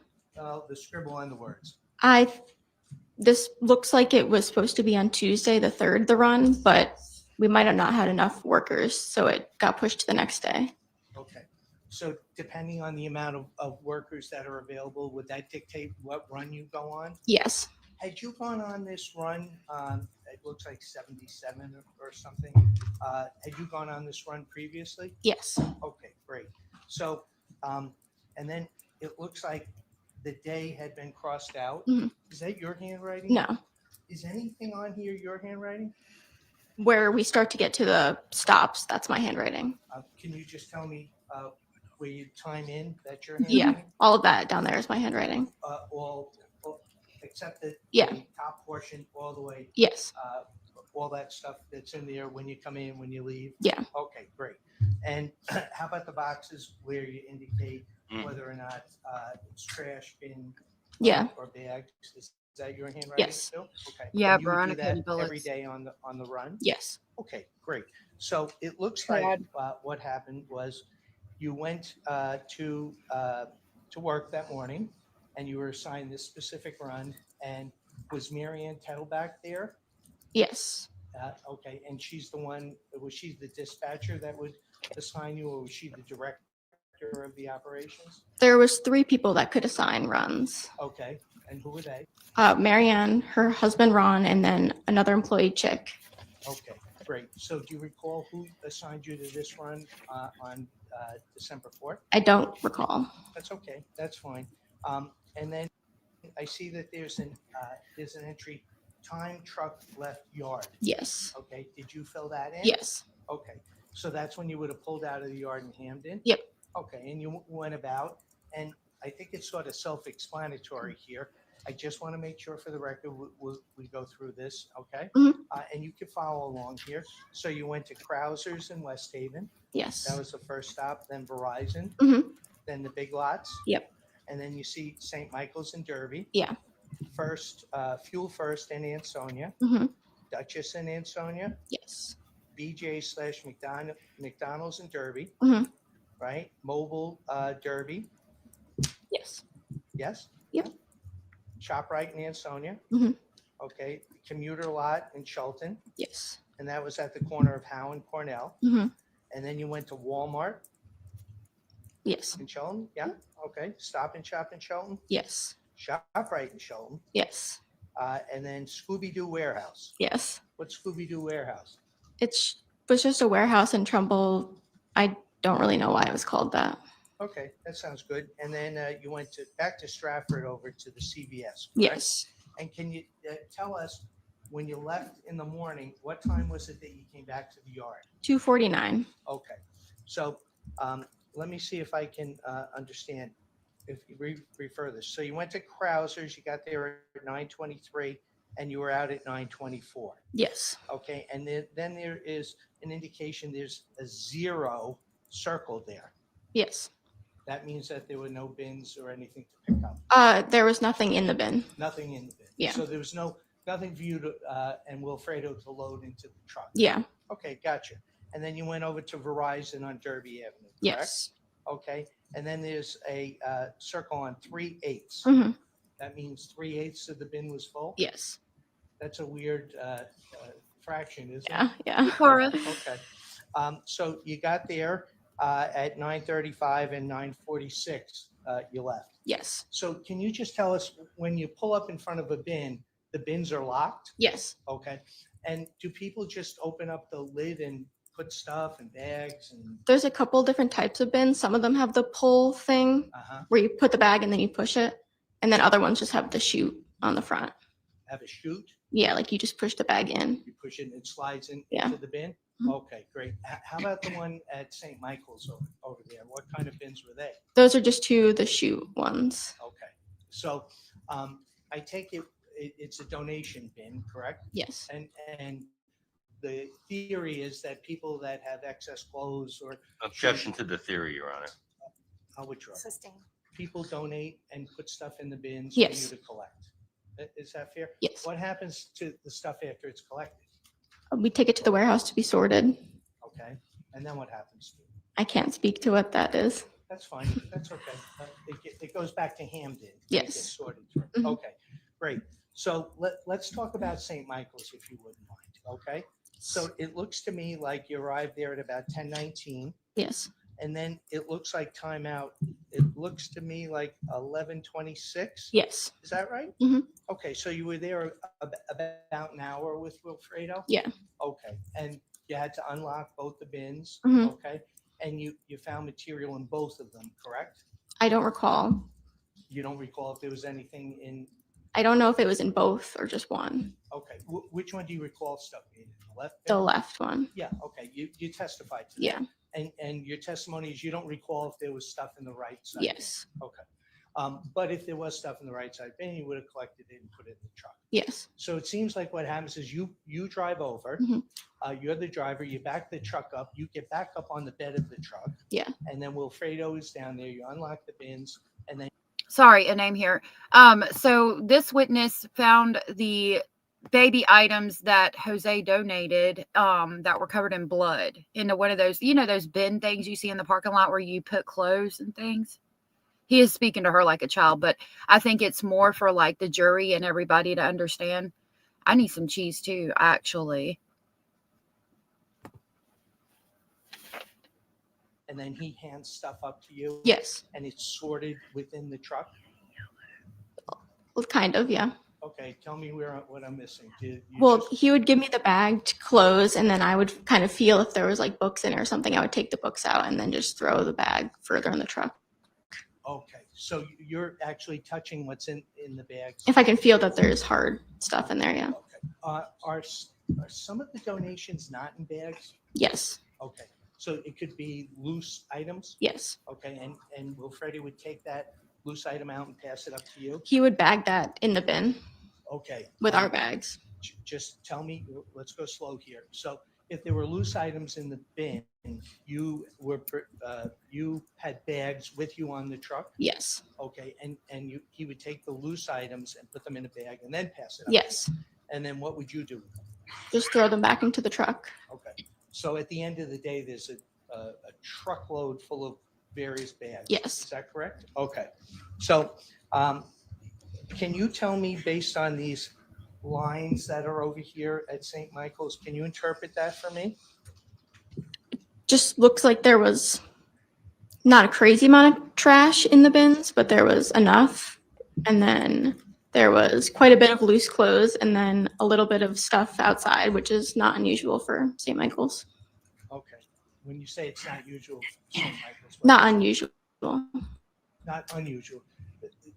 People would come up and leave stuff outside. Yes. Okay.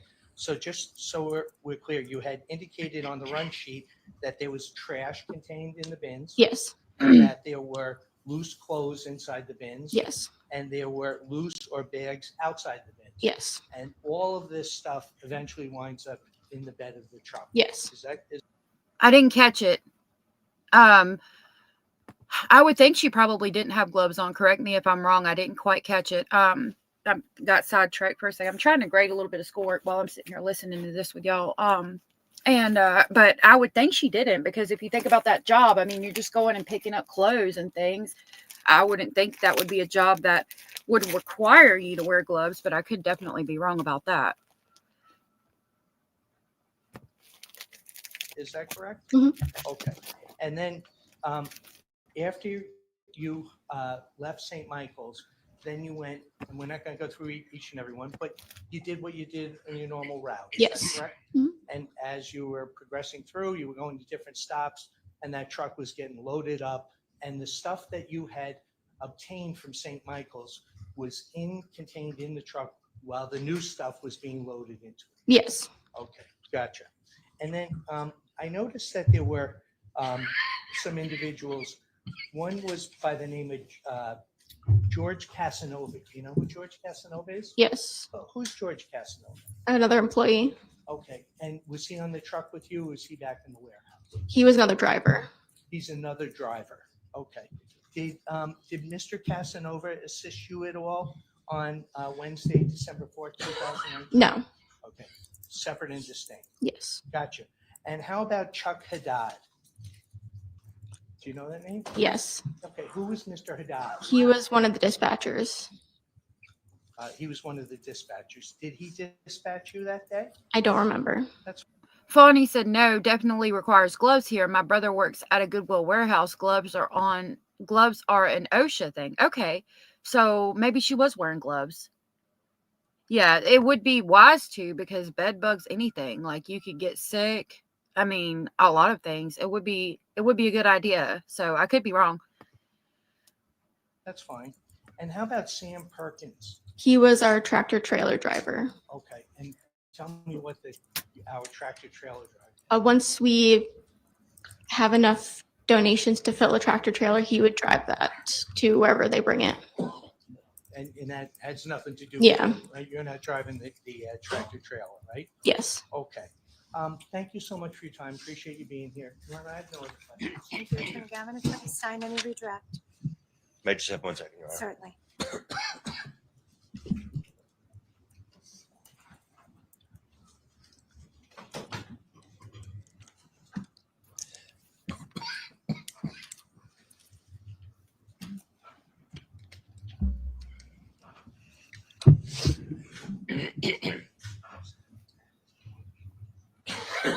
Ms. Watkins, when you first saw the items with the red stuff on it, did you and/or Wilfredo take steps with regard to your Oh, yeah, Hannah. personal safety? Yes. What did you do? We put gloves on. You had gloves available in the truck? Yes. All right. So as you began to handle the red stuffed items, were you wearing gloves? Yes. As you were collecting the red stuffed items, were they, when they came out of the bin, were they pre-bagged? No. So were the red stuffed items all loose items? Yes, I didn't go into any bags to take anything out. Okay. As Wilfredo was presenting the red stuffed items to you, what were you doing with them? Putting them in one of our bags separately. Okay. And can you just describe sort of the general dimensions of the bags that we're talking about? Wider than a trash bag, but not huge. Okay. And when you were putting the red stuffed items into your bags, did you take any other items that didn't have red stuff on them and put them in your bag? No. And once once a bag containing red stuffed item was full or to your satisfaction, what did you do with that bag? Tied it. And then did what with it? Put it in one of the bins or left it on the floor of the truck. Okay. Did any of the Me other too, Sarah. stops that you made along the way, any items that you collected, did any of those items come into contact with any of the contents, the red stuff items inside the bags that you tied? Objection, Your Honor. Calls for speculation. She's the driver. She's not in the back of the truck. She wouldn't know that. Well, let's lay the foundation then. Sustained as to the form at this point. So with regard to the bags, were they securely tied? Yes. Did you securely tie them? Yes. The way that they were tied, and these are plastic bags? Yes. As you were unloading any of the items from the truck, did there appear to be any loss of integrity of any of the bags that you had No. tied the red stuff items in? No. Did you see any red stuff on any bags from any other stop that looks like maybe escaped from the bag? No. Did they appear to be structurally intact? Yes. Did it appear to you that any of the other items came into contact with each other? No. Now, with regard to any of those people that Attorney Gavin just listed, do you have any direct recollection one way or the other as to what any of those people may have done on December the 5th? No. In terms of the last time that you saw the bags, did they appear to be still in the bins that you placed them in? Yes. And did you see anybody physically touching the bags themselves? To unload them. Okay. Unload them when? When the truck got pulled in the morning. Were they taken out and put in different bins, or were the bins rolled out of the truck? Yeah, the bins were rolled out. So it's not like the bags were picked up by anybody. No. So the bins themselves, they have wheels on them? Yes. They were pushed out and into the warehouse? Yes. Okay. So did you see anybody violate any of the physical integrities of the bag? No. I have nothing further. Anything further? Just a follow-up question. Okay. I want to take you to Thursday, the following day, okay? Because you told us you went back to the warehouse and you locked up the truck and you dropped Wilfredo off. So the next day, you told us that the truck was unloaded before it would go out on its run the following day. Is that Yes. fair? Okay. And you told us that when you had gone to the donation bins at St. Michael's, that some of the bags wound up on the floor, correct? Okay. Who unloaded the truck? Marianne. Marianne, not you. Yeah. Okay. I have no other questions. Thank you. Okay. Anything further? Were you present when Marianne unloaded the truck?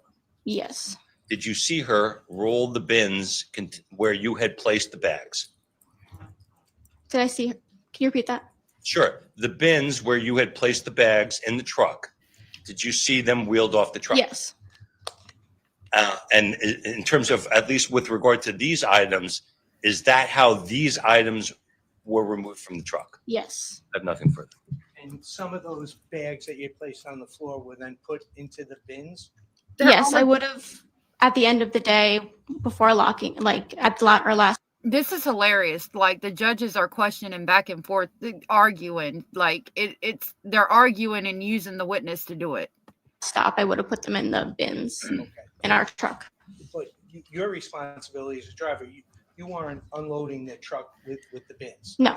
You had nothing to do with that. That's correct. That was Mary Ann's Yes. responsibility. Thanks so much. When you, whatever had been on the floor and put them in the bins, were the structural integrity of the bags still in the same way as when you wrapped them up? Yes. I have nothing further. No other questions. Thank you. All right, Lord have thank you. mercy. All right, so you're all set. Thank you so much. You may exit the witness box, and we are going to take our morning recess. So we will stand in recess for 15 minutes. Court is in recess for 15. Thank you. You write down break. See, we might be behind enough to just go right back to court. Let's see.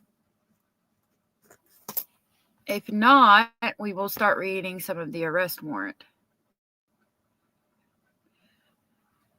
Oh, we might be.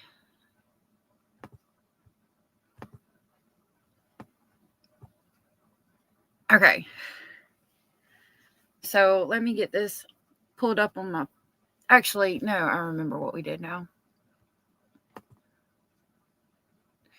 They're starting to walk in the court, so let me get my...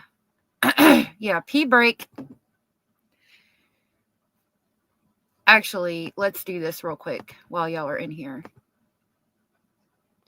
Now, what I'm about to show is a clip from Friday. It's going to tell me that I won't be able to monetize.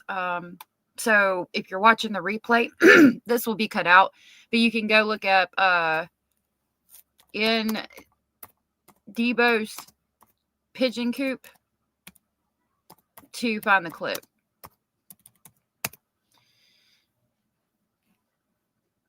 Okay, so this is angel dust or PCP. This will give you an idea. This is from a movie, so they're like making it funny, but give you an idea. So this is a comedy, so they're making it kind of funny, but it'll give you an idea of what PCP is and what it does. Occasionally, but I'm gonna have to cut it out anyway. So remember, they're kind of making fun of it, but it again give you. Yeah, so that I don't know anywhere else to look up the effects of PCP or angel dust. I remembered that part of the movie, and we are back at court, so we'll jump back into this. Y'all, I really do think he got high as hell and did this and then did something to the baby and donated the baby stuff at the church to try to repent for what he did.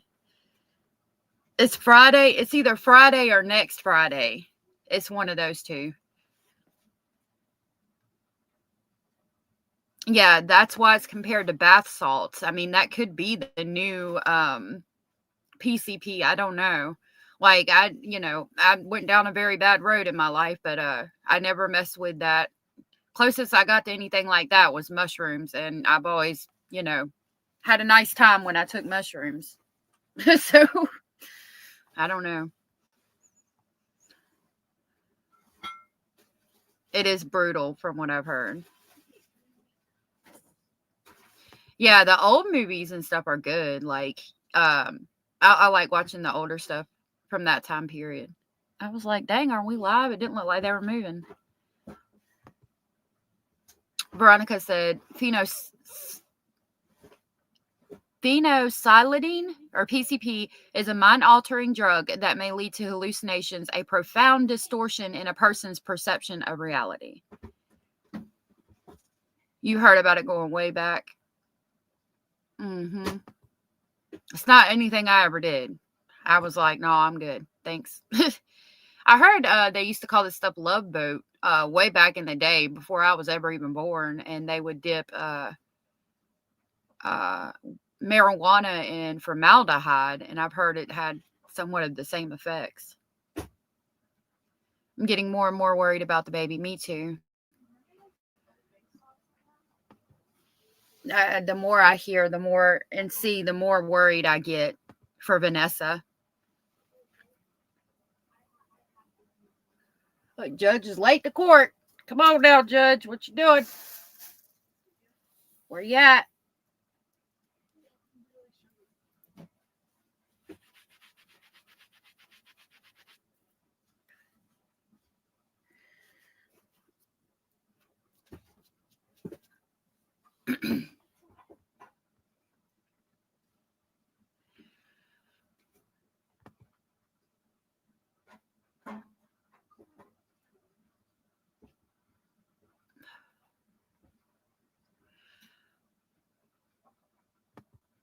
She's smoking. She took a smoke break. Do you think so?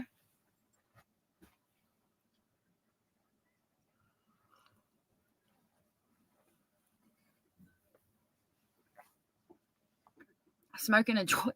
Maybe. He needs to, though. I mean, there's blood everywhere. Like, I'm telling you, I really believe in my speculation. I really believe that's what happened. He needs to go down for this. I mean, just because you didn't, I mean, even if you didn't have any feelings for that girl, you shouldn't have strung her along. You should have been there for that baby. You should have took care of that baby. It shouldn't, and you should have put the substances down. I mean, he was already a convicted felon. Come on now, man. Damn Thanksgiving weekend or whatever, you're going to go to damn your boy's house and get some PCP, and then that baby was a year old. I don't even know if she even had her first Christmas yet.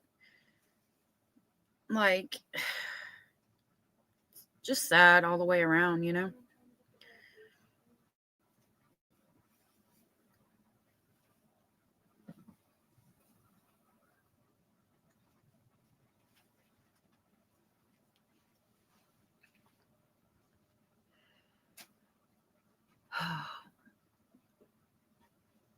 Judge needs a damn diaper. I don't know what she's doing. She's late, though. Yeah, dealing with this case, I really wouldn't doubt it either.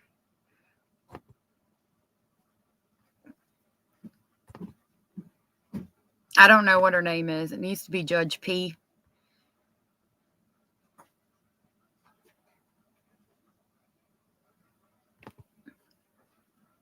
Bonnie said, not liking the MO does not negate being a dad. Not liking the mother does not negate being a dad, right? Yeah. What did Hannah say? Yeah. Judge needs a diaper or something. I mean, where are we at? Ma'am, you have a job to do here.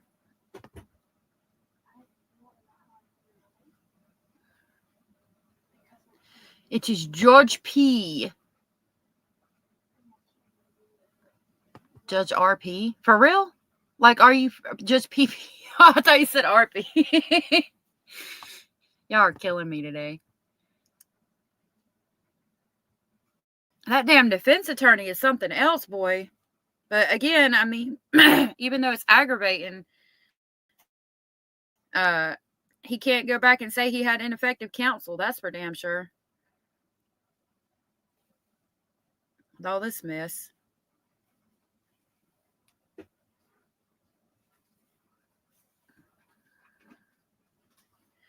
All rise.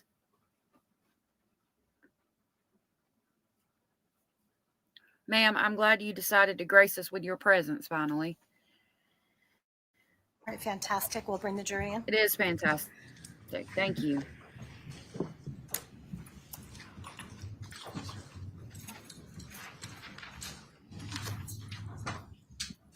You have a photographer taking pictures. All right, what are we at?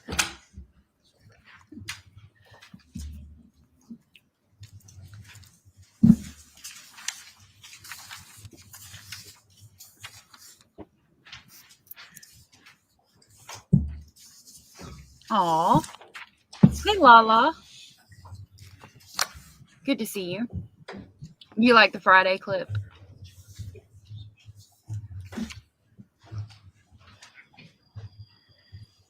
I've never understood why they have to rise for the jury. I mean, I know it's like to show respect, but like, it's not like, I mean, I don't know. I guess they do hold a position of power, judging the fate, but like, I don't know. Like, we'll rise for the jury, but we don't rise for the prosecutor. Members of our jury. I don't know. Counsel, if It's you'd weird please stipulate to the me. return of all of our jurors here today. Stipulate to the Thank you. presence of jury. All right. Yes, Your Honor. Okay, great. So if the state would please call its next witness. Thank you. State would call Marianne Taddlebach to the stand. Thank you. So this is the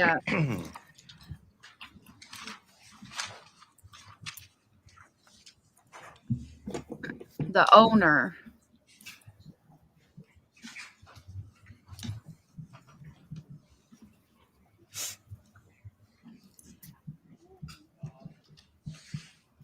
I think I spelled it right. The owner of the donation thing.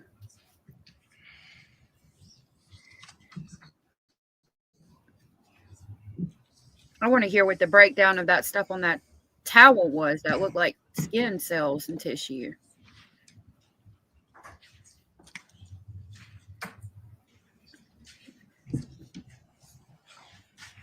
Hey, Scratch the Paint. Just watch your step.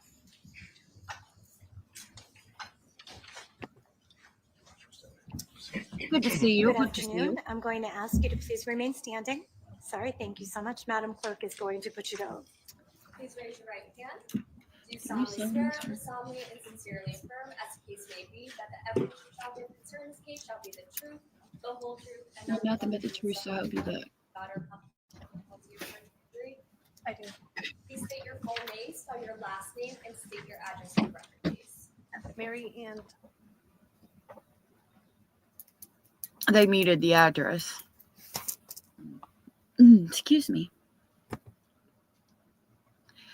Fonnie said, thank you for the Jerry Lewis level live here. I appreciate the extra extended company this week. Oh, yeah. So, Veronica, this is the owner of the donation bin place. Girl, I need a nap too today. May I proceed? Yes, thank you. Good afternoon, Ms. Taddlebach. How are you? Good. Okay. A couple of things. First of all, I need you to pull in as close to that mic as you can because it does not amplify very well. It's a recording device for the most part, and you're very soft-spoken, so I need you to sort of project out for us. Okay. Okay? All right. Thank you. All right. So first of all, your name is Mary Ann Taddlebach, right? Yes. And do you have a business or are you related with a company? Yes. And what is the name of your company? Community Crusade for Children, also Kiducation. So the legal name is Community Crusades for Children? Yes. But it's also We have a trademark. a trademark, Kiducation?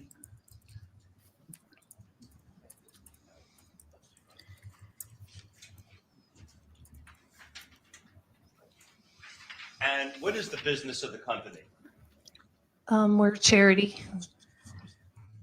We collect clothes and shoes and things people donate, and we sort it for charity. Okay. And where do people donate these things? All over the state. Okay. And by what mechanism? In clothing bins. Okay. What's the number on that? Showing you state 17 is a full exhibit. Does this appear to be Kiducation type bins? Yes. And are these the types of bins that you put out at various locations around the state? Yes. And how do you get the whatever is donated into these bins? How does it come back to your company? We put it in a truck and we bring it back to the facility. Okay. And so do employees, does the company have employees? Yes. And are they tasked with going and making collections at these bins? Yes.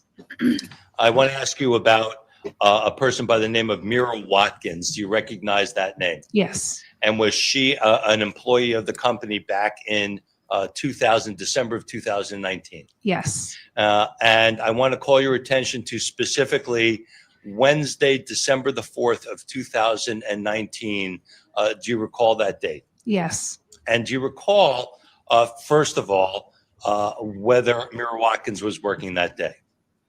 Yes. And was she working that day? Yes. And at some point in time, when your employees are out and about, what are you doing? Do you base out of some place or do you have other responsibilities? I could be working at the warehouse or I could be out. Okay. On December 4th of 2019, do you recall being contacted by Mrs. Watkins? Yes. And to the best of your knowledge, was she out doing her collections job that day? Yes. Right. And did she make you aware of something with regard to one of the stops? Yes. And not what she told you, but as a result of what she told you, did she send you anything? Yes. And what did she send you? A picture Okay. with like a white diaper pail and some matter on it or substance. Y'all are interested in breaking down these this person here. Can you describe the color or the matter that you saw on it? Right. It was red. Okay. Showing you what has been marked States 18 as a full exhibit. Does that appear to be the photograph that you received? Yes. And do you recall what it is that you instructed Mira to do regarding this item and any other items that may have had a similar substance on it? I told her to bag it up and to bring it back to the warehouse. Okay. How long had you been with Kiducation or Community Crusade for Children up to that point in time? Since 2001? Okay, so about 18 years? Yes. Had there been times in the past where items had a red substance on it in the past? Yes. And are you aware, were there times in the past that animals, for instance, may have been dumped in these bins? Yes. Okay. Oh, God. So with regard to at least this particular item and other items, did you instruct Mira Watkins to bag them, as you said, and bring them back in? Yes. Now, did there come a point in time, did you become aware that the truck that Mira Watkins had been utilizing that day, in fact, returned to the Hamden location? Yes. And was it unloaded at that time when it first returned? No. Do you recall when it was unloaded? The next morning. So we're now talking about December the 5th. That would be a Thursday? Yes. All right. And when the truck was unloaded, did you participate in the process at all? Yes. And what specifically did you do? I pushed the rolling hoppers out of the truck. Okay. And why did you push the rolling hoppers out of the truck? I wanted to make sure there wasn't a problem. Okay. So I did it. So, and had you been made aware that the items that were the subject of the pictures or picture that you were sent were contained within the rolling hoppers? Yes.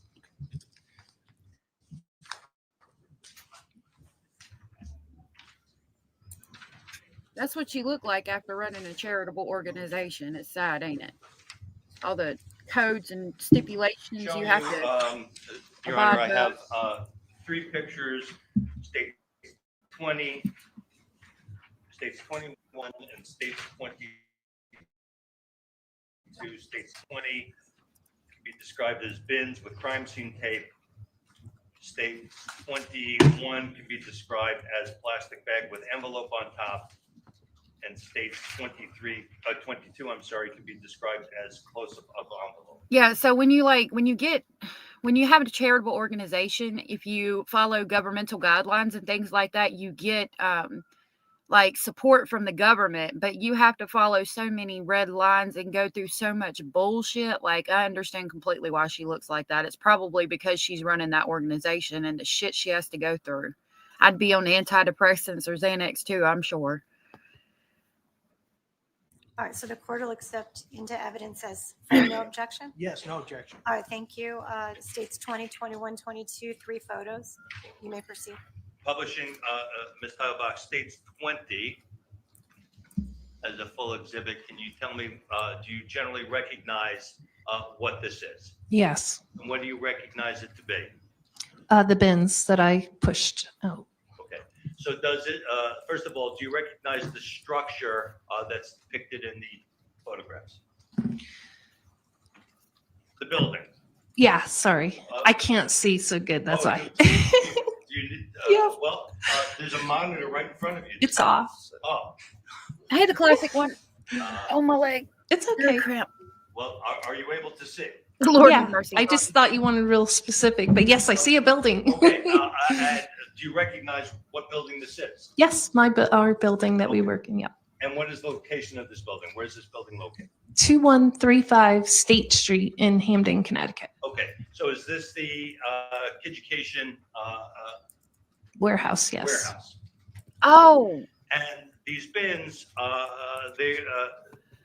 Indy, congratulations, love. I've been good for like 9 or 10 years. I don't keep track. Like, a lot of people are like, oh, you know, like X amount of days sober. For me, I don't count it like that. I'm like, you know, that was a bad part of my life. I don't try to look back on it and say, you know, I don't know, I'm weird. I don't do the recovery groups and things like that. I never have. But I've been good for 10 years. So Right around that. Yeah, this attorney is annoying.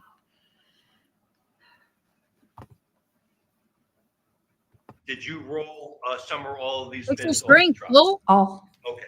And did you leave them where they're depicted in the photograph? Yes. And at some point in time, did you now take a closer look at some of the contents of the bins? Yes. Showing you states 21 is a full exhibit. And if you have any problems seeing, please, I will get that monitor turned on for you. I can see. You can see it? All right. Do you generally recognize what this is? Yes. And what do you recognize it to be? The stuff that I took off the truck and the letter that was on top of the stuff. Okay. So center in this photograph, there appears to be some type of a letter. Is this what you are, piece of mail, what you're referring to? Yes. All right. And were you able to take a closer look at that item? Yes. Showing you what has been marked states 22 as a full exhibit. Zooming out, does this, what do you recognize this to be? That's the letter.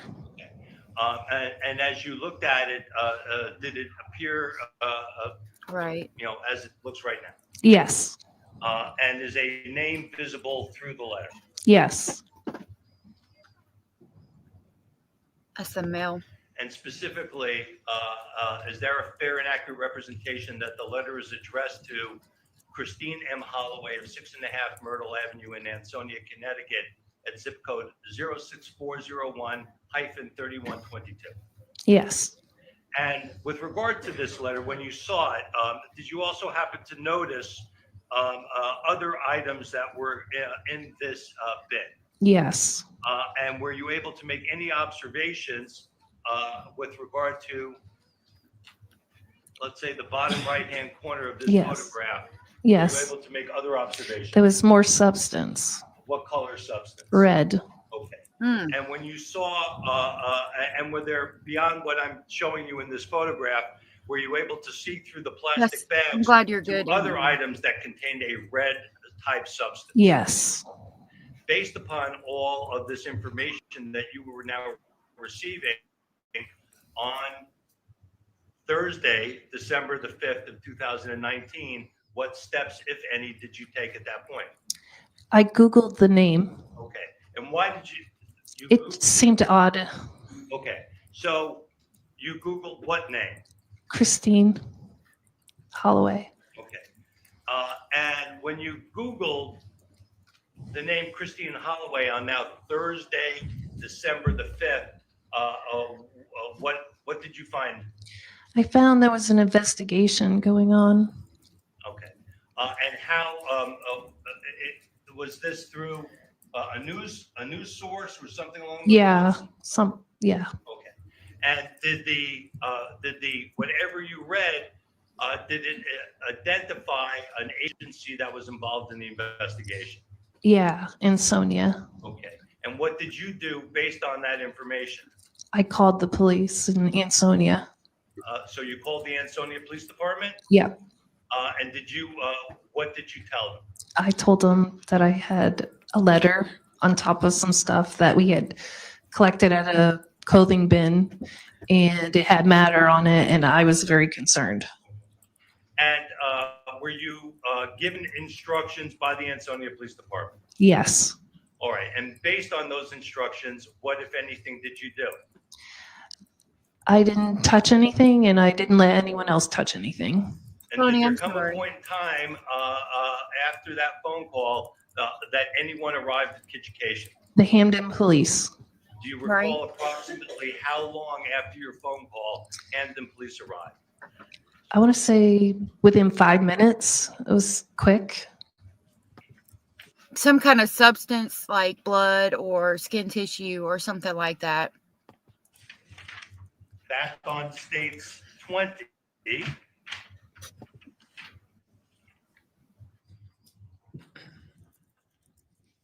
There is what appears to be crime scene tape in this photograph. Do you know who placed that there? The Hamden Police. And did there come a point in time After Hampton Police arrived, that additional police officers arrived. Yes. And were you aware of what agency they were In affiliated? Sonia. And at some point in time, did you and the people within your company provide statements to the Ansonia Police? Yes, we did. I have nothing further. Attorney Gavin Cross. Thank you, Your Honor. Thank you. Hi. Ms. Taddlebach, thanks Hi. for being here.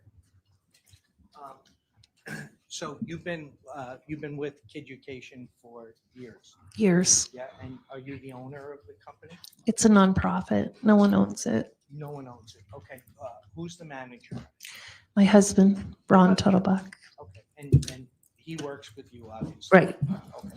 So you collect items from donation bins, and then you sort through them and package them up, and depending on what it is, what happens with them? We sell some of them to pay the workers, and then we give away some. So it would be put into like a Gaylord box, which is like 4 by 4 by 4. And then we sell that by a truckload. You sell a truckload of donated material. Mhm. Okay, all right, and then you use that for the operating expenses of Yes. education? Okay, Some is given away. okay, gotcha.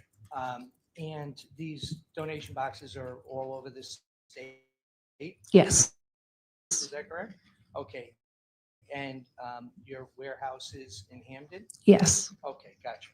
So I want to just talk to you about the specific items that you just saw in the bins that you testified you had taken off of Mira Watkins' truck. Okay. Okay. Were you there the day before on the 4th when Mira Watkins returned to Kid Education's warehouse? Nope. You weren't there? Nope. Okay, gotcha.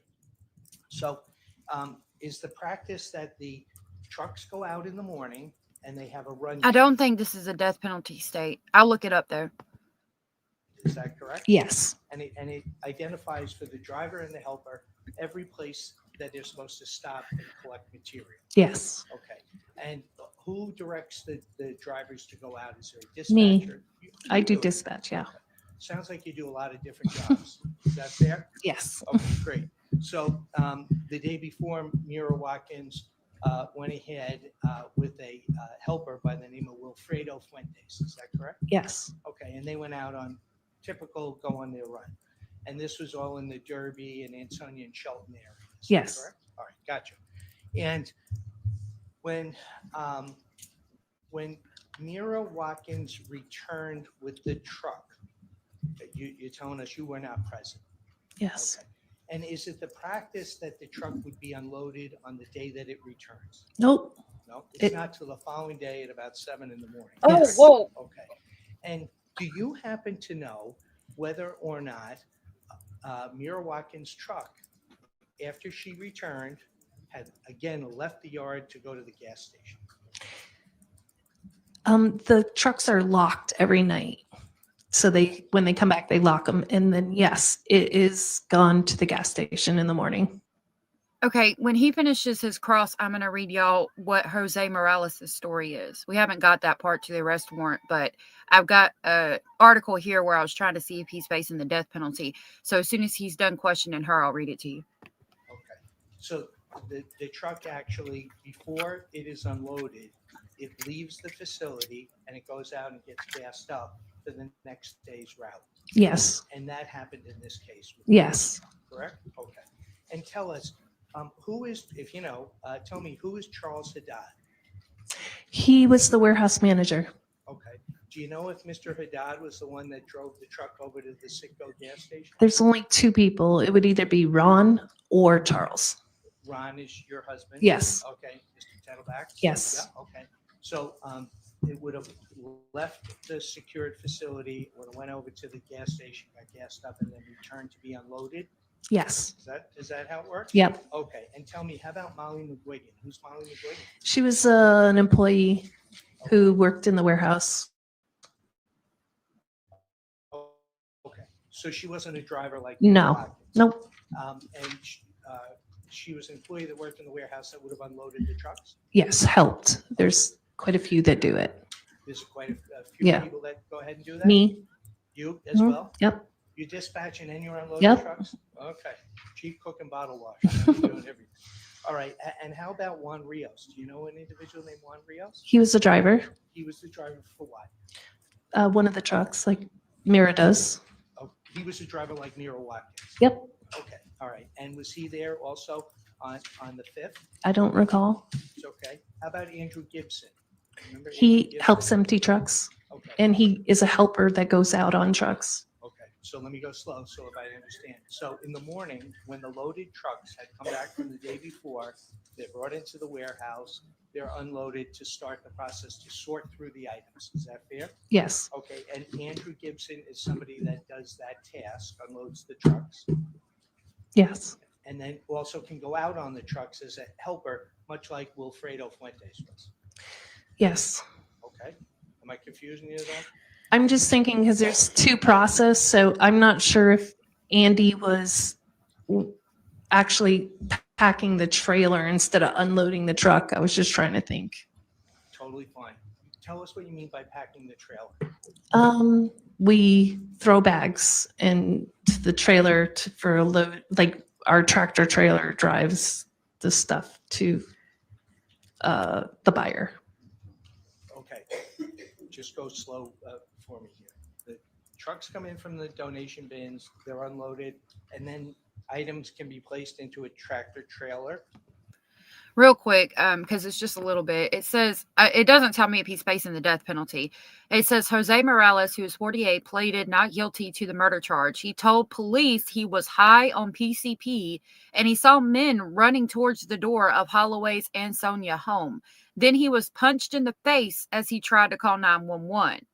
More than 5 years later, we still don't know what happened to her. We know Morales has been in his prison cell all this time. He's not charged with his daughter's disappearance, but he's charged with allegedly murdering Christine Holloway. It's weighed, in place in the tractor trailer. It's weighed and placed on the tractor trailer. Yep. Is it mostly clothing? Yeah. Okay, and then, so now you have a tractor trailer filled with donated material, and then where's the tractor trailer go? It goes to New York. Goes to New York and it's sold by weight Mhm. in New York? Yep. So that's why you weigh everything before it Yes. goes in? Okay, that sounds great. So I want to take your attention to the 5th, if you wouldn't mind, okay? So you went to work that day? Yes. Yeah, okay. And you recall that you had Googled the name of Christine Holloway, right? That's what Yes. you told us. And you contacted the Ansonia Police Department. Yes. And then what wound up happening was Ansonia said, we'll come out. Is that correct? I think so. I don't remember. Okay, that's fair. But we can agree that two detectives, Detective Esposito and Detective Tresser, came Yes. and interviewed you, right? Yep. And you were cooperative with them? Yeah. Sure, of course. I know, she's making me cold. But before they got there, the Hamden police, you told us, arrived. Yes. Okay, and did you call the Hamden police? I don't think so. No, but regardless of who called them, Hamden came, Yes. right? And they had the crime scene tape that's was shown in the Yes. photos, right? And you told us that you had rolled the 4 bins out into the center of the warehouse. Yes. And that was secured by the crime scene tape. Yes. And did you talk to the officers from the Hamden Police Department? No, not. I don't remember. If it was like, hi, this is the stuff. It was no conversation. Okay, because Hamden wasn't doing the investigation; it was Ansonia. I don't know that process at all. I just try to mind my business. Okay, all right, but Hamden didn't interview you. It was later when the detectives came. I think so. Yeah, it seems like the detectives probably came at around 9 o'clock and 10:30. Is that consistent with your recollection? It was in the morning. About. Yeah. Okay. Thanks. I have no other questions. Thanks for your time. Okay. We go to Cross. Attorney Stein, Yes, Your Honor. redirect. Yes. Okay. Mrs.Taddlebach, all those names that Attorney Gavin asked you of every step of your process, looking past all that for a moment and only focusing on December the 5th of 2019. That is Thursday morning, right? Well, actually, let me back up. When the truck comes in at the end of the run, is it secured? Yes. Is the driver's compartment secured? No, not Okay. the driver, but the back of the truck. Okay. How is it secured? It's locked and it's not unlocked until we open the door and take the stuff out. Okay. So when the truck came back or when rather on Thursday morning, when the truck was going to be unloaded, were you there when the lock was removed? Yes. Okay. And who removed the lock? It was either me or Charles Haddad. Okay. Or together, you know. Okay. And is this just describe it? Is it a door? Is it like a roll-up door? Or Yeah. does it swing open? It rolls up. Okay. And when the door has been rolled up, what are you seeing at that point? We see the bins Mhm. that would have like trash, Mm-hmm. and then bags of clothes would be in there. Okay.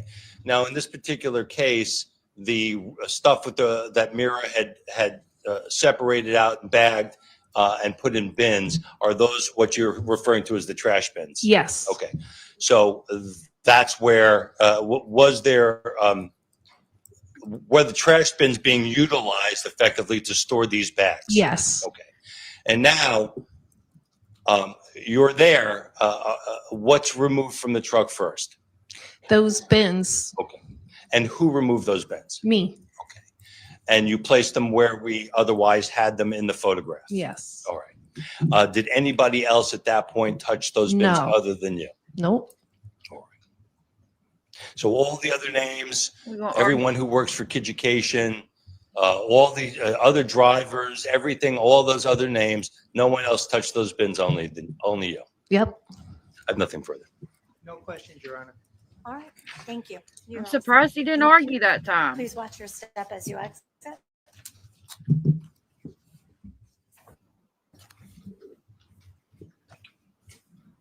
Does the state have any additional evidence at this time, or I think you have My someone next too? witness is not scheduled. I had anticipated the 3 witnesses taking the morning, and it's taken substantial morning, so the next witness will be available after that. At 2 o'clock. All right, so we're going to take a little bit of a lengthy lunch break today, ladies and gentlemen of the jury.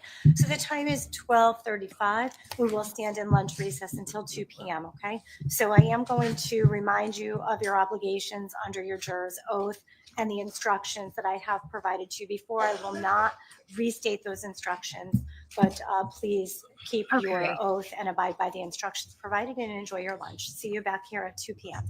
Court stands in recess. Okay, so we've got what, an hour and 20-minute lunch break. Do y'all want to, okay, do y'all, I mean, I can read the arrest warrant, but it's not going to take all that time. Do you guys want me to shut this stream down and come back at 2 o'clock and we can do the second half of court? Or do you want me to try to find stuff for us to watch for an hour and a half? For an hour and a half? Do you want to try to find some? I mean, I do have some things I probably need to get done, so I'm thinking that I might break and then come back at 2 p.m., which will be in an hour and 20 minutes. What do you guys think? Would that be okay with y'all? Would y'all come back at 2 o'clock?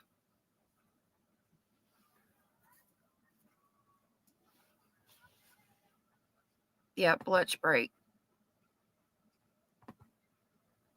Okay, so sounds good. So what I'll do is I'll schedule this part 1, or I'll change it on the stream. I'll schedule the second stream for 2 p.m.